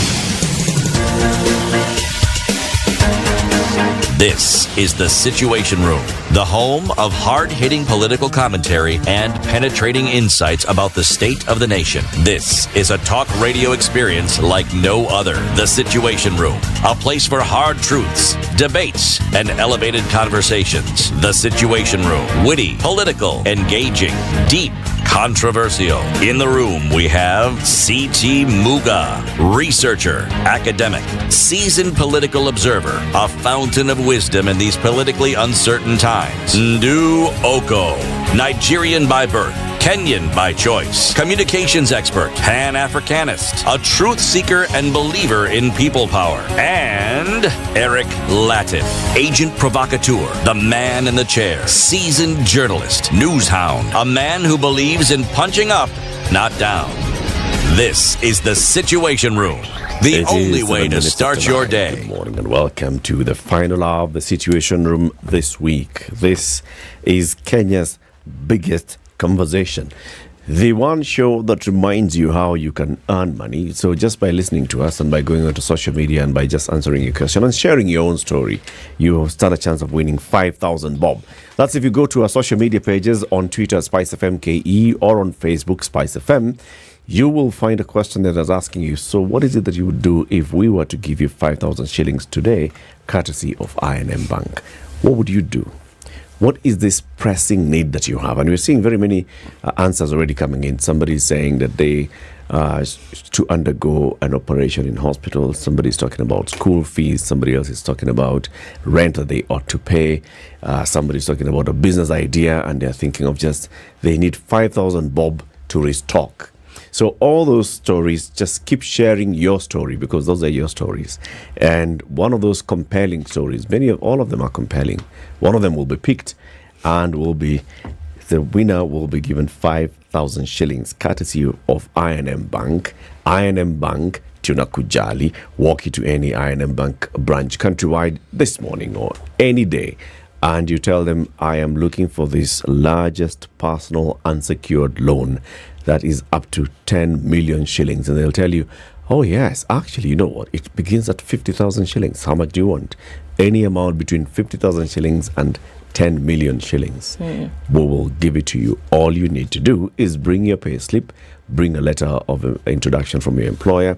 Let's have a conversation with your employer so they can start I&M at work, and we get into the journey, starting from repayments by a year up to 8 years of repayment. That sounds like a mortgage. It does. You know? 8 years of repaying a loan, and it's just an unsecured loan. Most unsecured loans go up to just a maximum of 4 years. 4 or 5 years. Yeah. And this one is saying we can stretch it up to 8 years.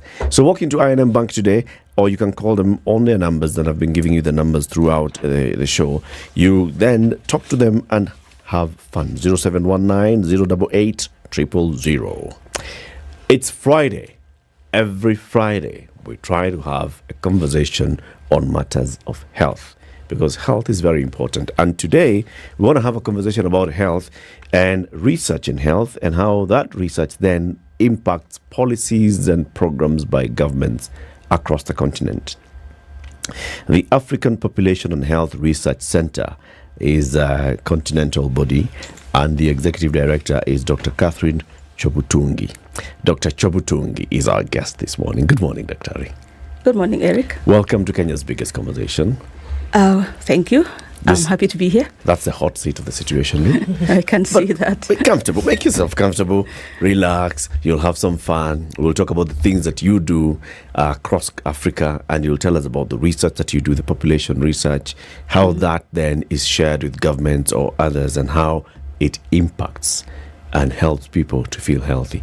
You see this man here wearing yellow. I've gotten a message, CT, from somebody, a friend of mine who's a Kamba, and says, tell CT that we, the Kamba people, on account of you wearing yellow today, we have also elevated you to an elder.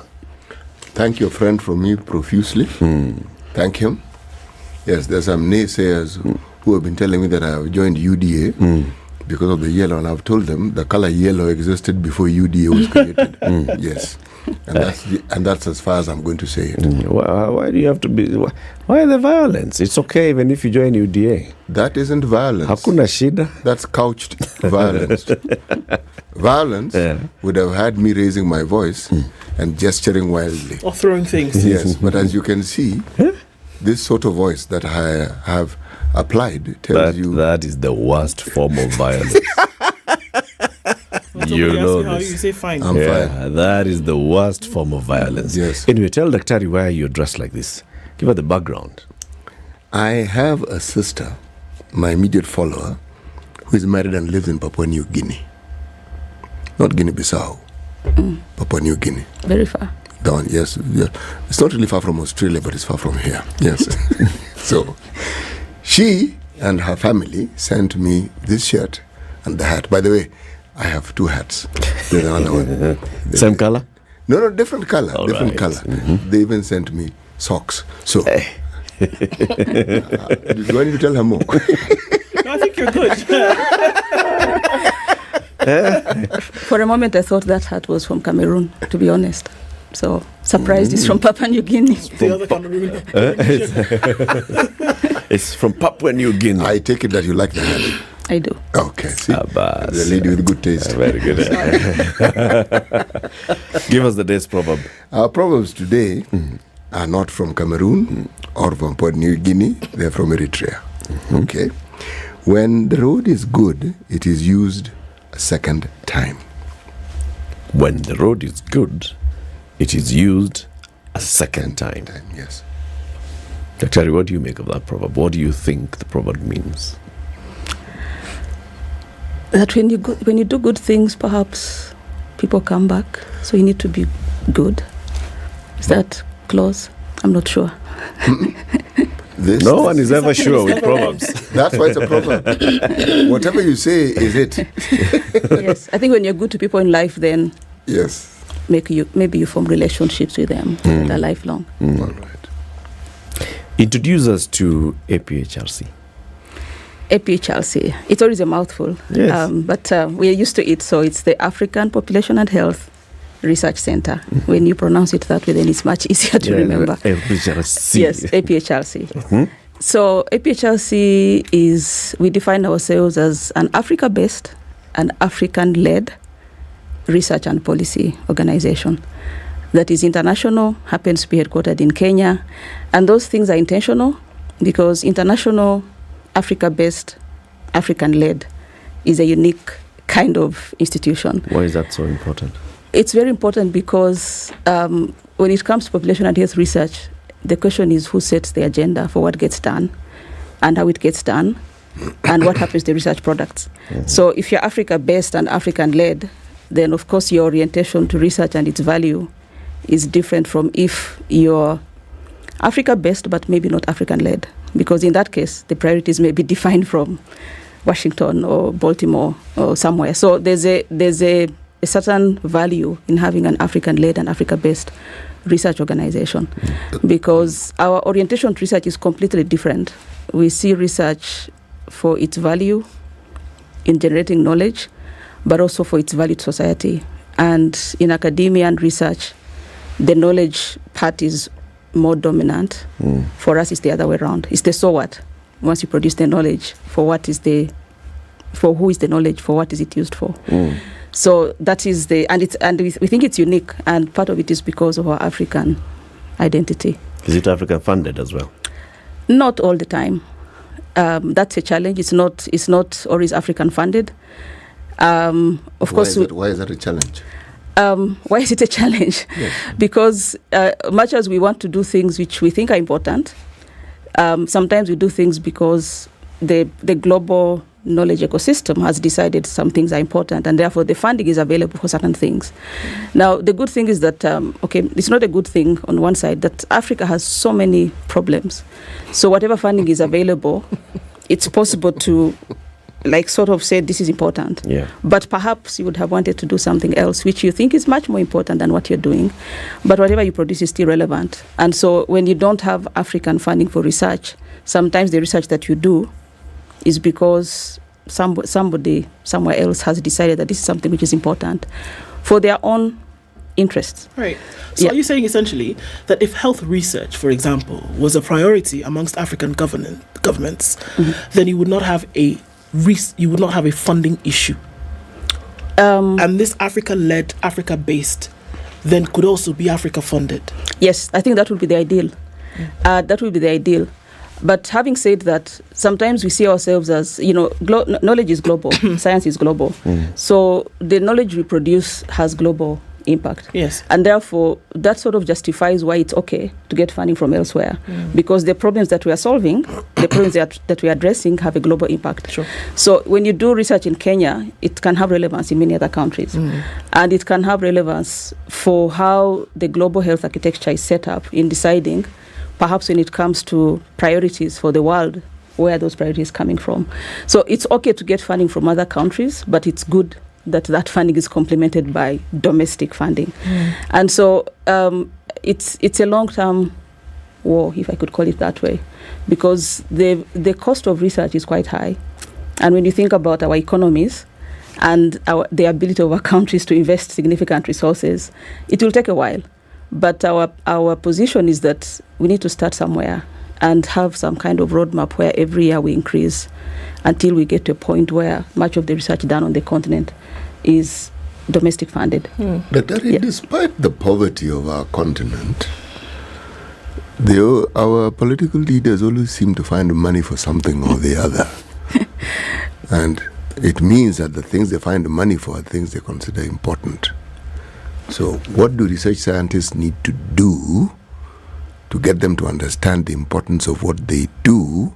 So when they find this money for these other things that they consider important, they also find money for research.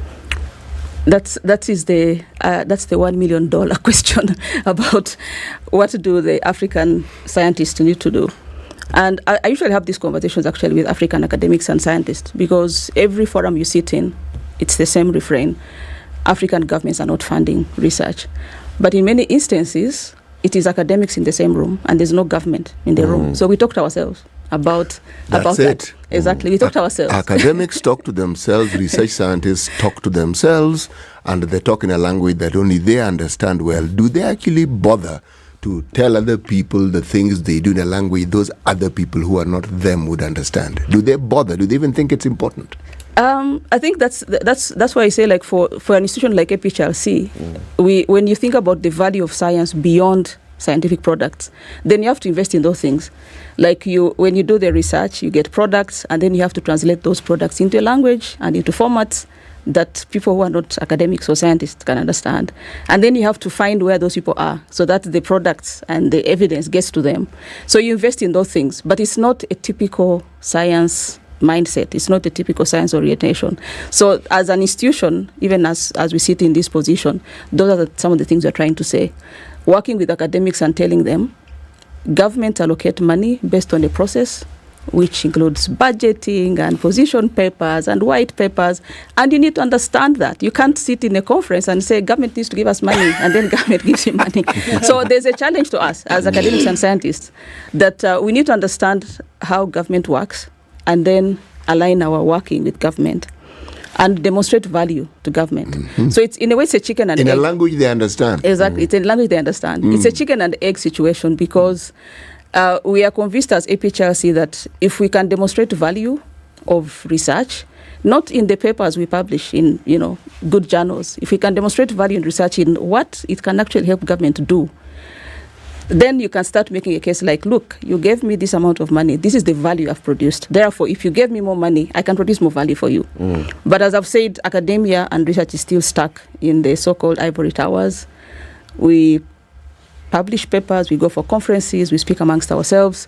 And so there's a challenge there. And as I've said, it's an issue that as APHRC we embrace, and we have initiatives to try to move into those spaces and start those conversations. And then see where they get us. But ultimately, African governments must fund research. You see, when non-governmental organizations such as yours are being established, one of the things that you'll think of is, so we want to conduct research. For whom? For what? Right? And obviously, government will come in immediately. In fact, the second sentence will be, the consumer of our research will be government. So is there no thinking of how you'll engage with government at that point?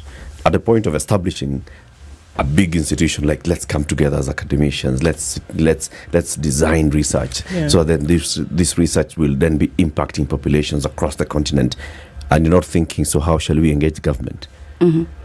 Is there no straight advocacy conversation? How shall we conduct our advocacy to make sure that the person for whom this research is intended understands it? I think, as I said, many times it's a chicken and egg situation, and a lot of it starts from how research is funded. How research is funded. Everything starts from funding. So a typical research funder will say, you have to convince them that the research is good. So you have to conceptualize it first. And at the time of conceptualization, many times you have a 1-month deadline to conceptualize. So asking yourself, who is the potential beneficiary of this research? Let me consult them in the design. Many times the opportunity for that does not exist. Right. So now when the research is funded, that's when you now go and start speaking to government and say, okay, this is an issue, this is what we think. And sometimes you have flexibility to adjust and say, for instance, you want to do research on nutrition in under 5s, in children who are below the age of 5. And government will say, I think you should include this county and that county, and maybe should include Nairobi. Yeah. And in your conceptualization, maybe you had not thought about where the data is needed most. So you can be flexible and accommodate, what government has told you. But I also need to say that as APHRC, when we think about change and decision making, we look at government, but we also look at other actors. So we work a lot with civil society organizations. We work a lot with communities where we do the research. We work with the multilaterals like UNICEF and WHO. We work with the other international NGOs because in some health issues, government sets policy and guidelines, but you find that for some of those issues, service delivery is done by not government, but by others. Yeah. So those are also decision makers. And so our engagement when it comes to what we do with research and evidence, we engage with a broad range of actors. And on some issues, the communities are best placed to take decisions, and so we engage with them, from that perspective. How old is APHRC? APHRC was established in 2001 as an independent organization. But because of COVID, we couldn't have a party, so we're having a late party. So we are now 22 years old in August.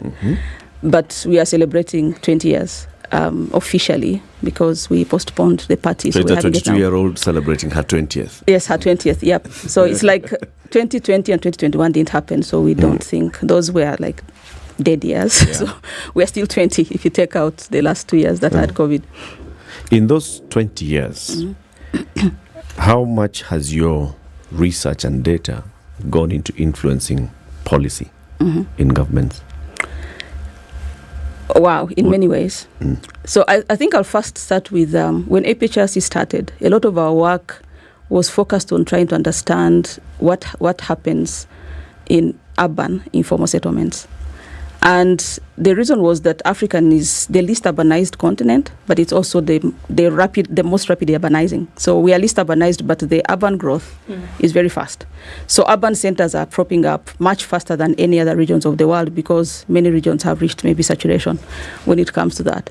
Now, the urban experience in Africa is different from other continents, and that's because the growth is so rapid. And in many instances, urban authorities cannot keep up. So we have the proliferation of urban informal settlements. So that was the rationale why we did. And for many years, we were able to do work that demonstrated that when you look at any national survey in Kenya, they will tell you that this measure in rural, urban is X and Y. But we're able to show that when it comes to urban, you need to break it up because urban informal settlement measures are not the same as the urban average. And we made a lot of research that demonstrated that it's not enough to say urban. We need to dig deep and say, from a socioeconomic perspective, the poorest urban are not the same as the richest urban. And in some instances, actually, the urban informal settlements were doing worse than rural areas. For things like child mortality, things like maternal mortality, they're doing worse than rural areas. And so that understanding helps to shape not just local government policies, it also shaped global policy. An understanding of the world that if you're targeting, whether it is poverty alleviation programs, whether it is to improve uptake of health interventions, you cannot treat the urban as the same. You need to have very specific interventions for urban informal settlements. And that has been quite transformative to some extent. Because previously it was like urban is good, rural not so good. And now we know urban. There's rural in urban. There's rural in urban, yes, maybe you could say that. And that is something which is quite fundamental. And we could say that there were several initiatives. If you remember the slum upgrading program, some of those were initiatives trying to respond to that. But from a service delivery perspective, there have been several large-scale initiatives which have been designed by the US government and implemented in different countries that are targeted to urban informal settlements. And that is a result of the work that we showed that it's not enough to treat urban areas as, homogeneous spaces. And more recently, you could see, for instance, like the establishment of health facilities in slum settlements was responding to research which showed that the existing facilities were a little bit out, but also they were not open at the time which was convenient for people in informal settlements. If you open at 8 and close at 5, that's the time most people have gone to work. So by the time they come back, they are closed. They were not opening on Saturday and Sundays for certain services. And so things like immunization, things like family planning, things like antenatal care were very low because people only used services when they were sick. And so preventive services uptake was very low. So those are some of the things which you can see some influence of our research into actual policy and action.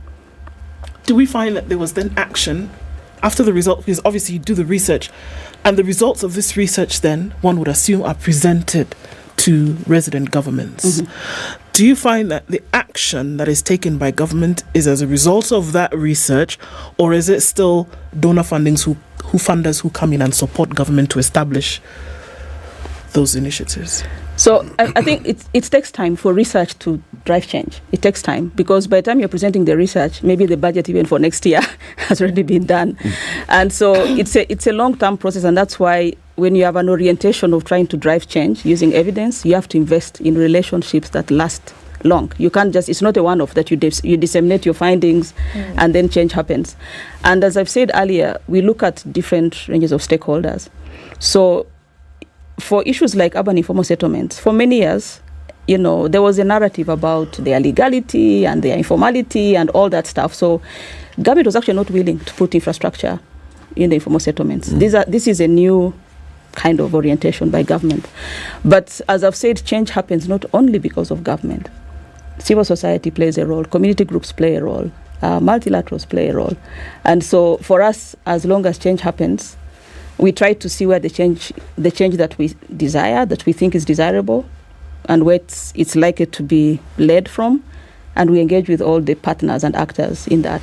So I don't see any contradiction, for instance, for the US government to design a program to reduce, teenage pregnancy rate in the slums. And with input and concurrence of the government, and it's implemented, if the teenage pregnancy rate goes down, I think that's good. Because if we only wait for government, some things might never happen. Well, that's true. That's true. Time for that break. It's 29 minutes to 9. Time for the break with Centum Real Estate, the developers of those beautiful apartments at Two Rivers. And they say, come to Two Rivers, come to Centum Real Estate office. We will show you those apartments at Two Rivers, and you can buy any of the apartments that you fancy, from 1 to 3 bedrooms. And in fact, what you think of, currently you're paying rent. How about you actually come and live here and pay rent to own these homes? They can hook you up. Go to your bank, go to your SACCO and tell them, I want that loan by the Kenya Mortgage Refinance Company. You see, KMRC gives you a loan at below 10% interest rate. That's about 8 to 9% for as long as 15, 20 years. Go take up that one, and then you start using the rent that you're paying now towards home ownership. It's as simple as ABC 123, and that's why you just send the words Two Rivers to 22365. Simple as that. Daktari, this Sunday, as you are gearing towards celebrating, APHRC at 20, this Sunday we're celebrating International Tea Day. Ndu, Ebu tell her why. A cup of tea that could be sold on the international market, available right here in Kenya in very many different variants. Tangawizi, lemon, hibiscus, purple tea, those bougie things that you hear of right here in Kenya. Kiptagich Tea Estates, they're located in Kurusoi South District. Some rolling, beautiful tea estates are producing premium blends of wonderful Kenyan tea, and they're saying on International Tea Day, we are serving the tea, the real stuff that you'll be able to buy outside. And they don't send the tea out and bring it back in the variants. They do all of that right here in Kenya. Give her some. Give us. Because she's come all the way. Why not? Extend our generosity. I want to try this. Kuja hapa kwetu unakunywa chai. Yes. Oh wow. So, some blends for you. Thank you very much. I'll tell you what it's like. There are several. You can check. Yes. Several different packages in there. Time for that break. We'll be back shortly. This is the Situation Room, the only way to start your day. Imagine an unsecured loan of up to 10 million shillings, the largest in Kenya. A top-up and loan buy-off. I&M Bank has taken that giant step for salaried employees in Kenya. To get to understand more, tune in to Kenya's biggest conversation, The Situation Room, every weekday morning from 6 to 10 a.m. I&M, tunakujali. This is one of the hottest show that we can ever miss in the morning, and it's a show that really gives a real situation in the Situation Room. Pleasure to be here. Thank you guys so much. Ndu, nice meeting you. Even beautiful in person more than in photos. Say that again. Character is like pregnancy. You cannot hide it. People hiding here and there, but after 2-3 months, 5 months, now you realize, so that is why the attitude that you were showing us, you're pregnant. It's like what my grandmother would say. You cannot pickpocket a naked man. How's that? It's communal, isn't it? No comment. The Situation Room, Kenya's biggest conversation. conditions, well, in certain parts of Nairobi, but still overcast. Highs of 23 and lows of 13. We'll see highs of 26 and lows of 14 in Nakuru, and highs of 23 and lows of 14 in Nyeri. We'll see highs of 25 and lows of 14 in Eldoret. It's sunny in Mombasa at 28 and sunny at 28 in Malindi. At 23, the sun is up in Kisumu, and it's the same in Kakamega. Sunny conditions through Kampala, going to highs of 27, and we'll see highs of 32 in a sunny Dar es Salaam at 28. At 12, it's sunny in Johannesburg, going to highs of 17, and Lagos is sunny at 26. We'll see highs of 31. 32 will be the high in Kinshasa, where it's currently sunny at 25. At 22, cloudy Friday evening in Beijing. We'll see highs of 24. And it's sunny at 10 in Paris, highs of 20 and highs of 17 in a cloudy London at 10. At 13, clear, inching closer to Friday morning in New York. We'll see highs of 18 and lows of 13.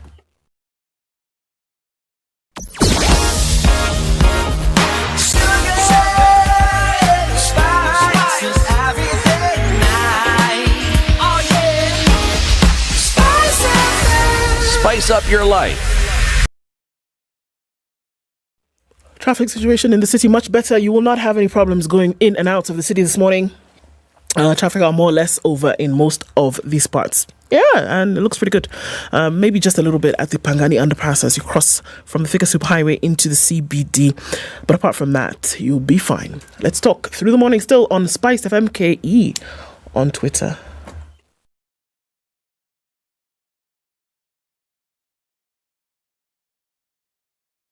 Business News, brought to you by I&M Bank. Get Kenya's largest unsecured personal loan of up to 10 million Kenya shillings from I&M Bank Kenya. I'm Dennis Aseto.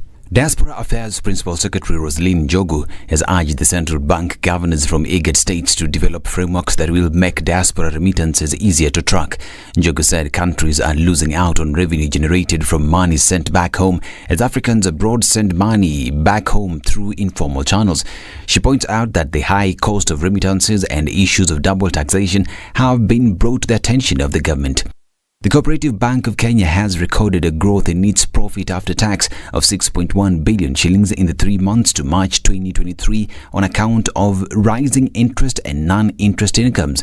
The lender's profit increased by 5.2% from 5.8 billion shillings, which was recorded in a similar period last year. Increased income was attributed to a high interest and non-interest income, which includes commissions and fees.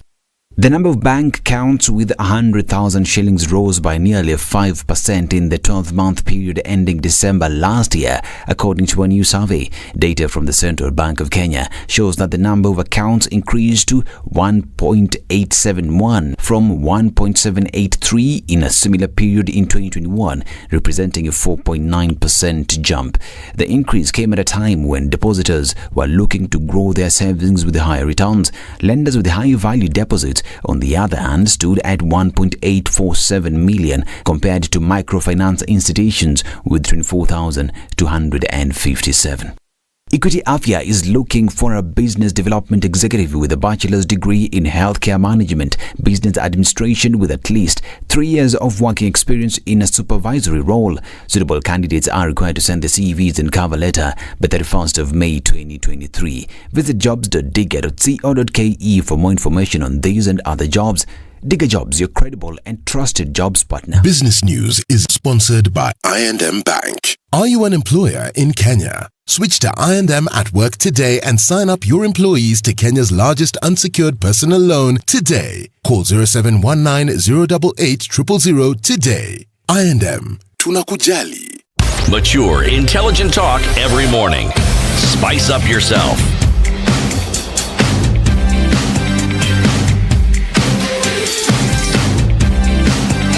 Mornings done right.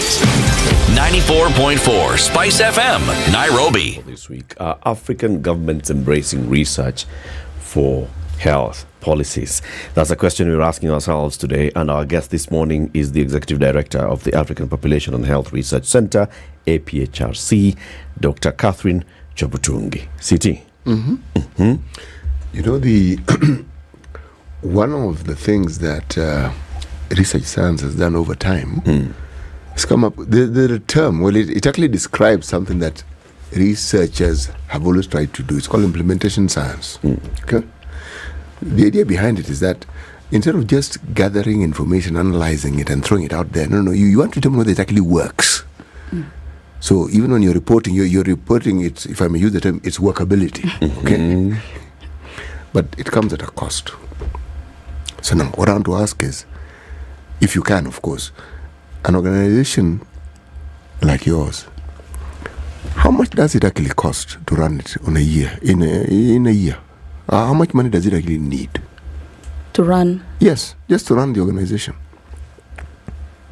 Okay, what does it take to run the organization? Yes, I think you have to look at things like, I'm looking maybe at administrative costs. Yes, but the administrative costs are a function of the programs that you run. So if I was to give an example, APH, I wouldn't say that it's what takes to run APHLC, because our budget and expenditure is dependent on the grants we're able to attract. And so when you attract more grants, we have more people, we increase the administration. So it's like a function of the ability to raise the money. From where we are right now, I don't think we've reached a point of saying that we've reached saturation and we should stop, because there are so many things to do. So there's still room to continue growing as an institution and as an organization.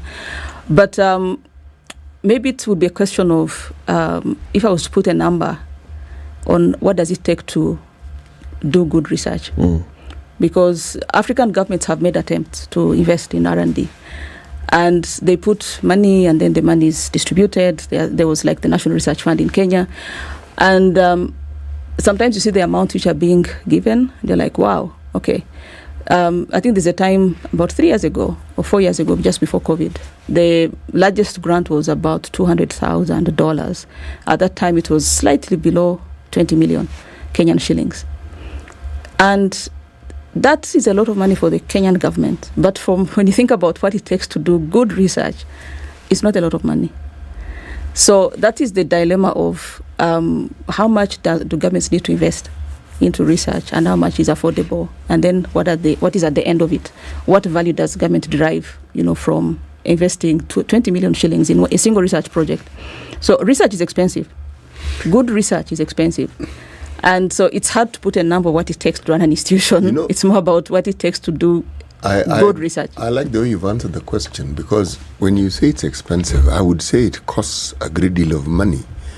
But I wouldn't say it's expensive. Not conducting research is now what is expensive. Exactly.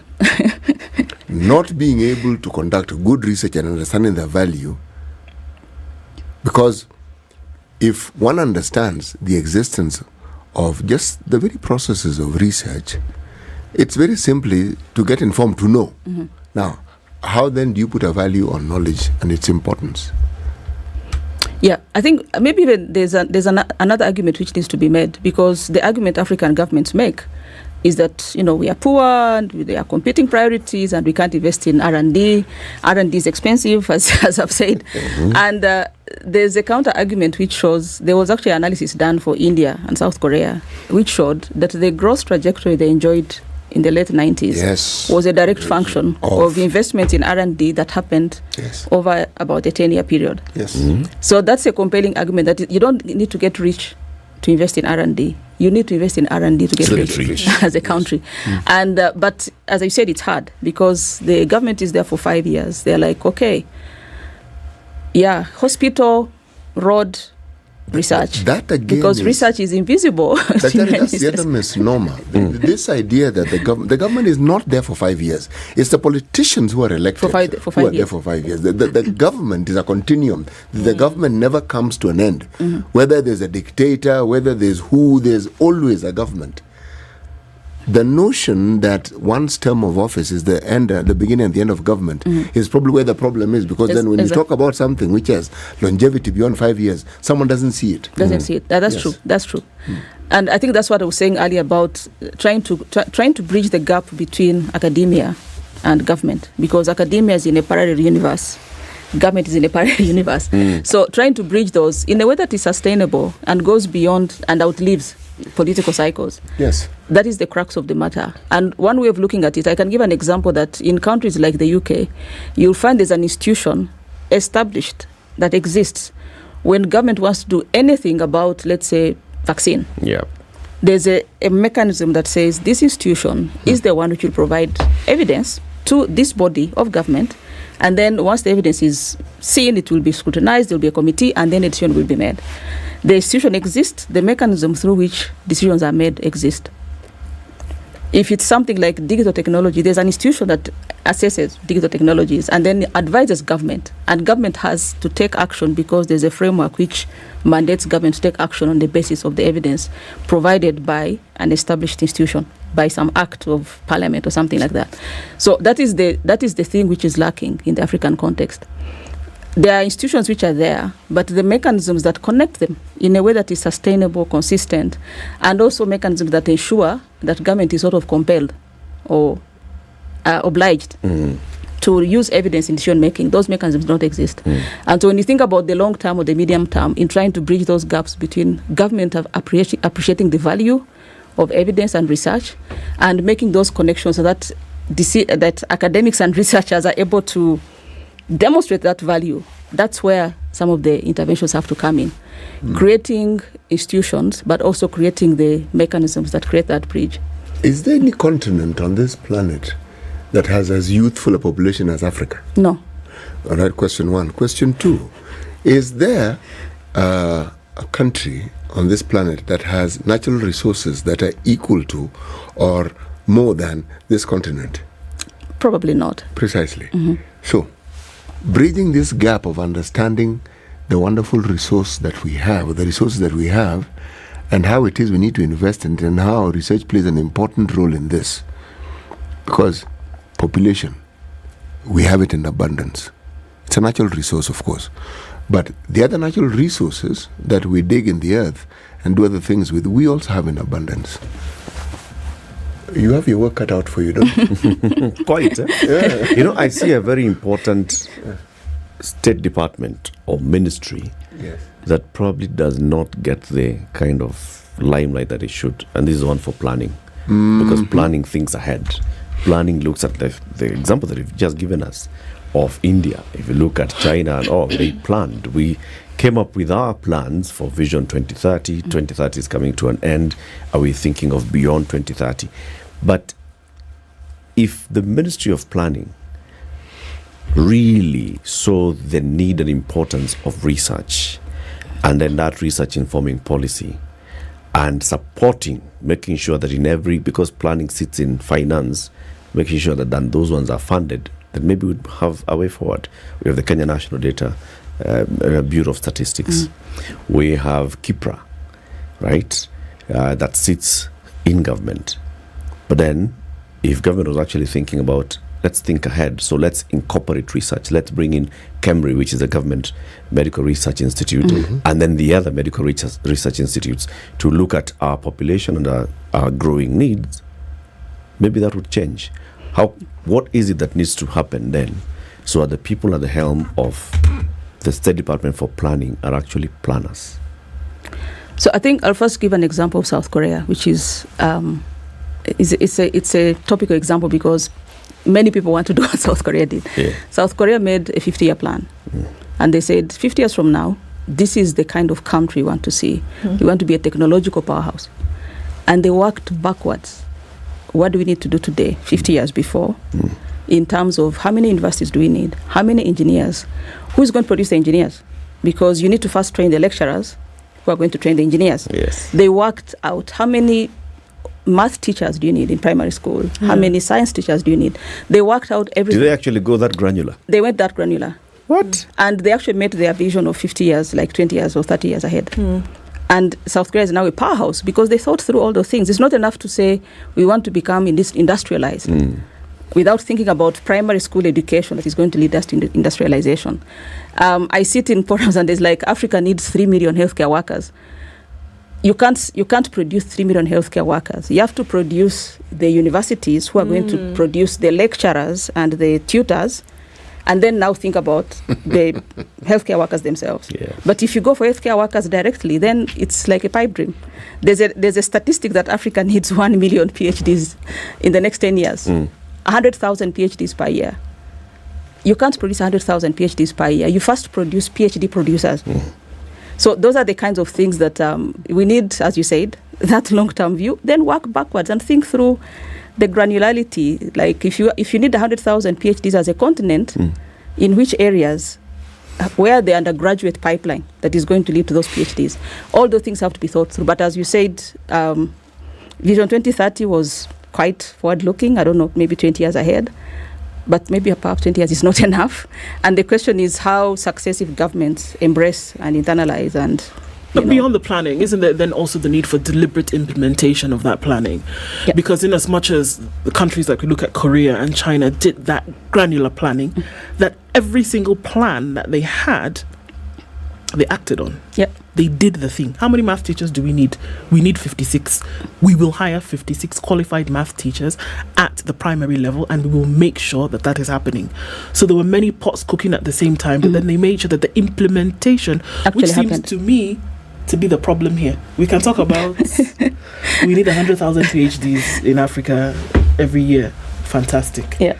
Do we have the infrastructure to do it? No. We need the infrastructure? Okay. Do we actually make sure that it is done? No. So that, what causes that? Is it a structure thing or is it a human thing?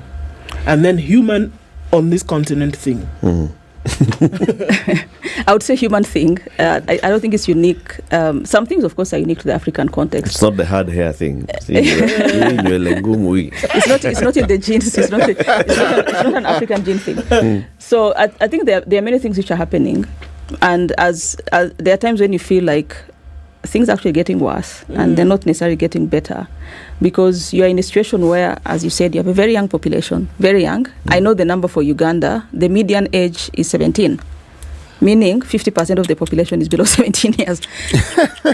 just think about that. Kenya is probably about 20. 50% of the population are in school. Yes. Should be in school. Whether they're in school or not is a different matter. They have school-going age. So when you think about that population, there are projections which show that Africa is going to add 1 billion people by 2050. So from 1.4 to 2.4 billion.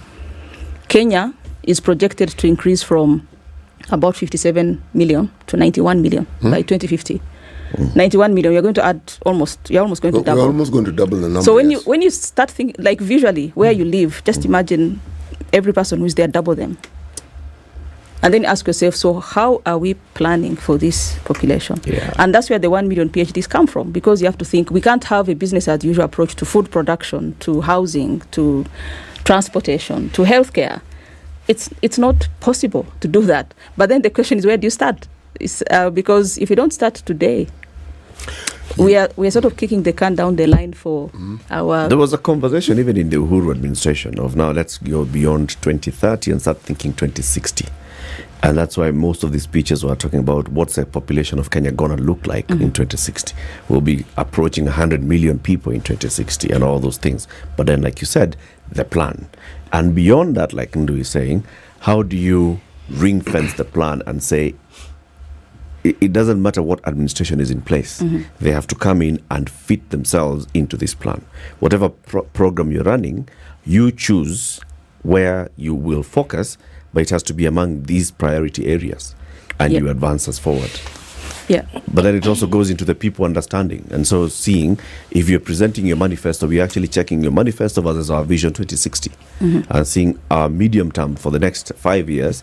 We are focusing on maybe technology, education, and so campaign A, campaign B, campaign C, who is giving us a better route towards realization of what we all espouse to be. But that's a big thing. It's a big thing.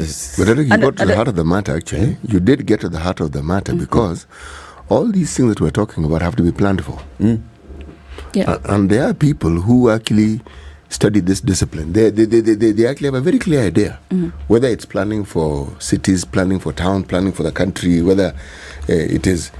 If we have situations where one talks about the sort of funding that we need, say, for the Ministry of Health, and you ask yourself, okay, the people who are specialists in costing, this planning and budgeting, were they actually involved in this, or did the entrepreneurs determine what it is that we need to be buying and how much we need to be paying for it? Did the health economists come into this conversation? You'll probably be told yes. And chances are they were involved, but they were ignored. Because I'm saying this because when you see the outcome of this thinking, you realize, but hey, what sort of thinking guided what we're seeing here? And yet there are people who knew and know exactly what ought to be done, but they're not listened to. Yeah, and I guess that's the point I made earlier about frameworks that mandate where evidence goes. Because now it's almost like evidence is take it or leave it. Yeah. If I want, I take it. If I don't want, it's a suggestion. Exactly. It's an input. It's a data point with many other data points going into a decision.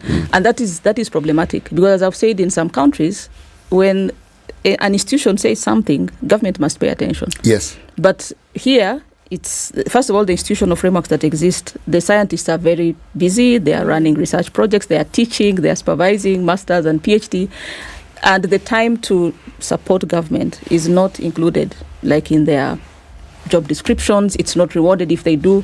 So that's where some of the challenges are. My belief is if you had these institutions which are established with that purpose there, so they are not working with politicians. The 50-year plan is not going to be with a politician. It's going to be like the planning department. There are technocrats there who are going to be there for the next 20, 30 years. And the plans, there's ownership, there's continuity, regardless of political winds. But at the same time, there's something which has like some kind of compulsion to say, if something happens, then we expect this kind of decision, and it goes through, and it's all legislated and all that stuff. So that is the missing link. First of all, the resources, the capabilities to make those bridges, but also the frameworks that enable the use of evidence. Because if there was an institution that is mandated and exists and is consistently putting out those economic models of where we need to invest in healthcare, and they are there and everybody sees them and everybody knows them and everybody understands them, and then you see a budget, you're like, oh, wait a minute. Maybe that's where civil society can come in and go on the street and say, no. This is what you should be doing. Yeah, so it's the conditions are not conducive for government to use evidence, and there's no accountability if they don't. From the 54 countries in Africa, okay, I don't know how many countries APHRC is in. 35. 35. Look at all 54, look at the 35 that you are focusing on. Is there any that you could say is closer to what you're describing as, the ideal situation? Is there any that is making strides towards this? I would say South Africa, but South Africa is an outlier in many respects. But when it comes to South Africa, their investments in R&D, the existence of institutions that actually advise government are different from any other. They're way ahead of every country on the continent. So they have the highest investment in R&D. They have the highest proportion of people who are scientists. They have several institutions which advise government on several things, and government puts money into those institutions. And when you look at the ranking of universities in the world, like the top 6 in Africa, South African universities, and that's not a surprise because government actually does invest. But government also creates forums and opportunities where they can engage with academia. So I would say South Africa is maybe the number one by a mile. Yeah. Number 2. Number 2. That's a Kenyan fish. Please remember where you're hosted. Not in figuring out those mechanisms of how researchers can work with government, but if I look at investments in R&D, and maybe the countries which are like holding the continental flag, top 10, top 5. South Africa, Egypt, Morocco, Kenya, and the 5th one is probably Algeria. So they're like 3 Northern Africa, there's Kenya and South Africa. Now when you extend to top 10, then you include countries like Uganda, there are countries like Nigeria, they sort of sneak in there. And in almost every R&D indicator that you look at, those are always the top 10. Funding, productivity, whether it's the papers they publish, whether it's patents, whether it's the population of researchers per 1 million, it's the same. In every respect, it's the same. And it shows the value of actually even investing a little bit in R&D. So whatever is done has results. So that's the point, that if governments would even double, because now Kenya, I think, is at 0.8% of GDP in R&D. They had pledged 2%. It happened for 1 year, and then other things happened. So 2%, let's see what 2% does for us. And then maybe we can get a motivation of why we should move to 3% and 4%. Very good. Yeah. Daktari, thank you very much for joining us today. It's been Thank an you for having interesting me. conversation. Like many are saying on social media, great insights into research, policy, and funding. That is from Jerry Thorne, who says she's your good friend and you're her favorite. Asante sana. So we have been talking about Assist Golden Tea. Daktari will go and sample and she'll give us feedback on this. Now, we know what kind of feedback we'll get from you anyway. It's okay. We just want you to endorse the feedback that we expect from you. And we've also been talking about I&M and I&M Bank and saying we are looking for interesting stories to reward 5,000 shillings and encouraging people to go and take out the largest unsecured personal loan in the country. What would you do if we gave you 5,000 shillings today? What's this pressing need that you have?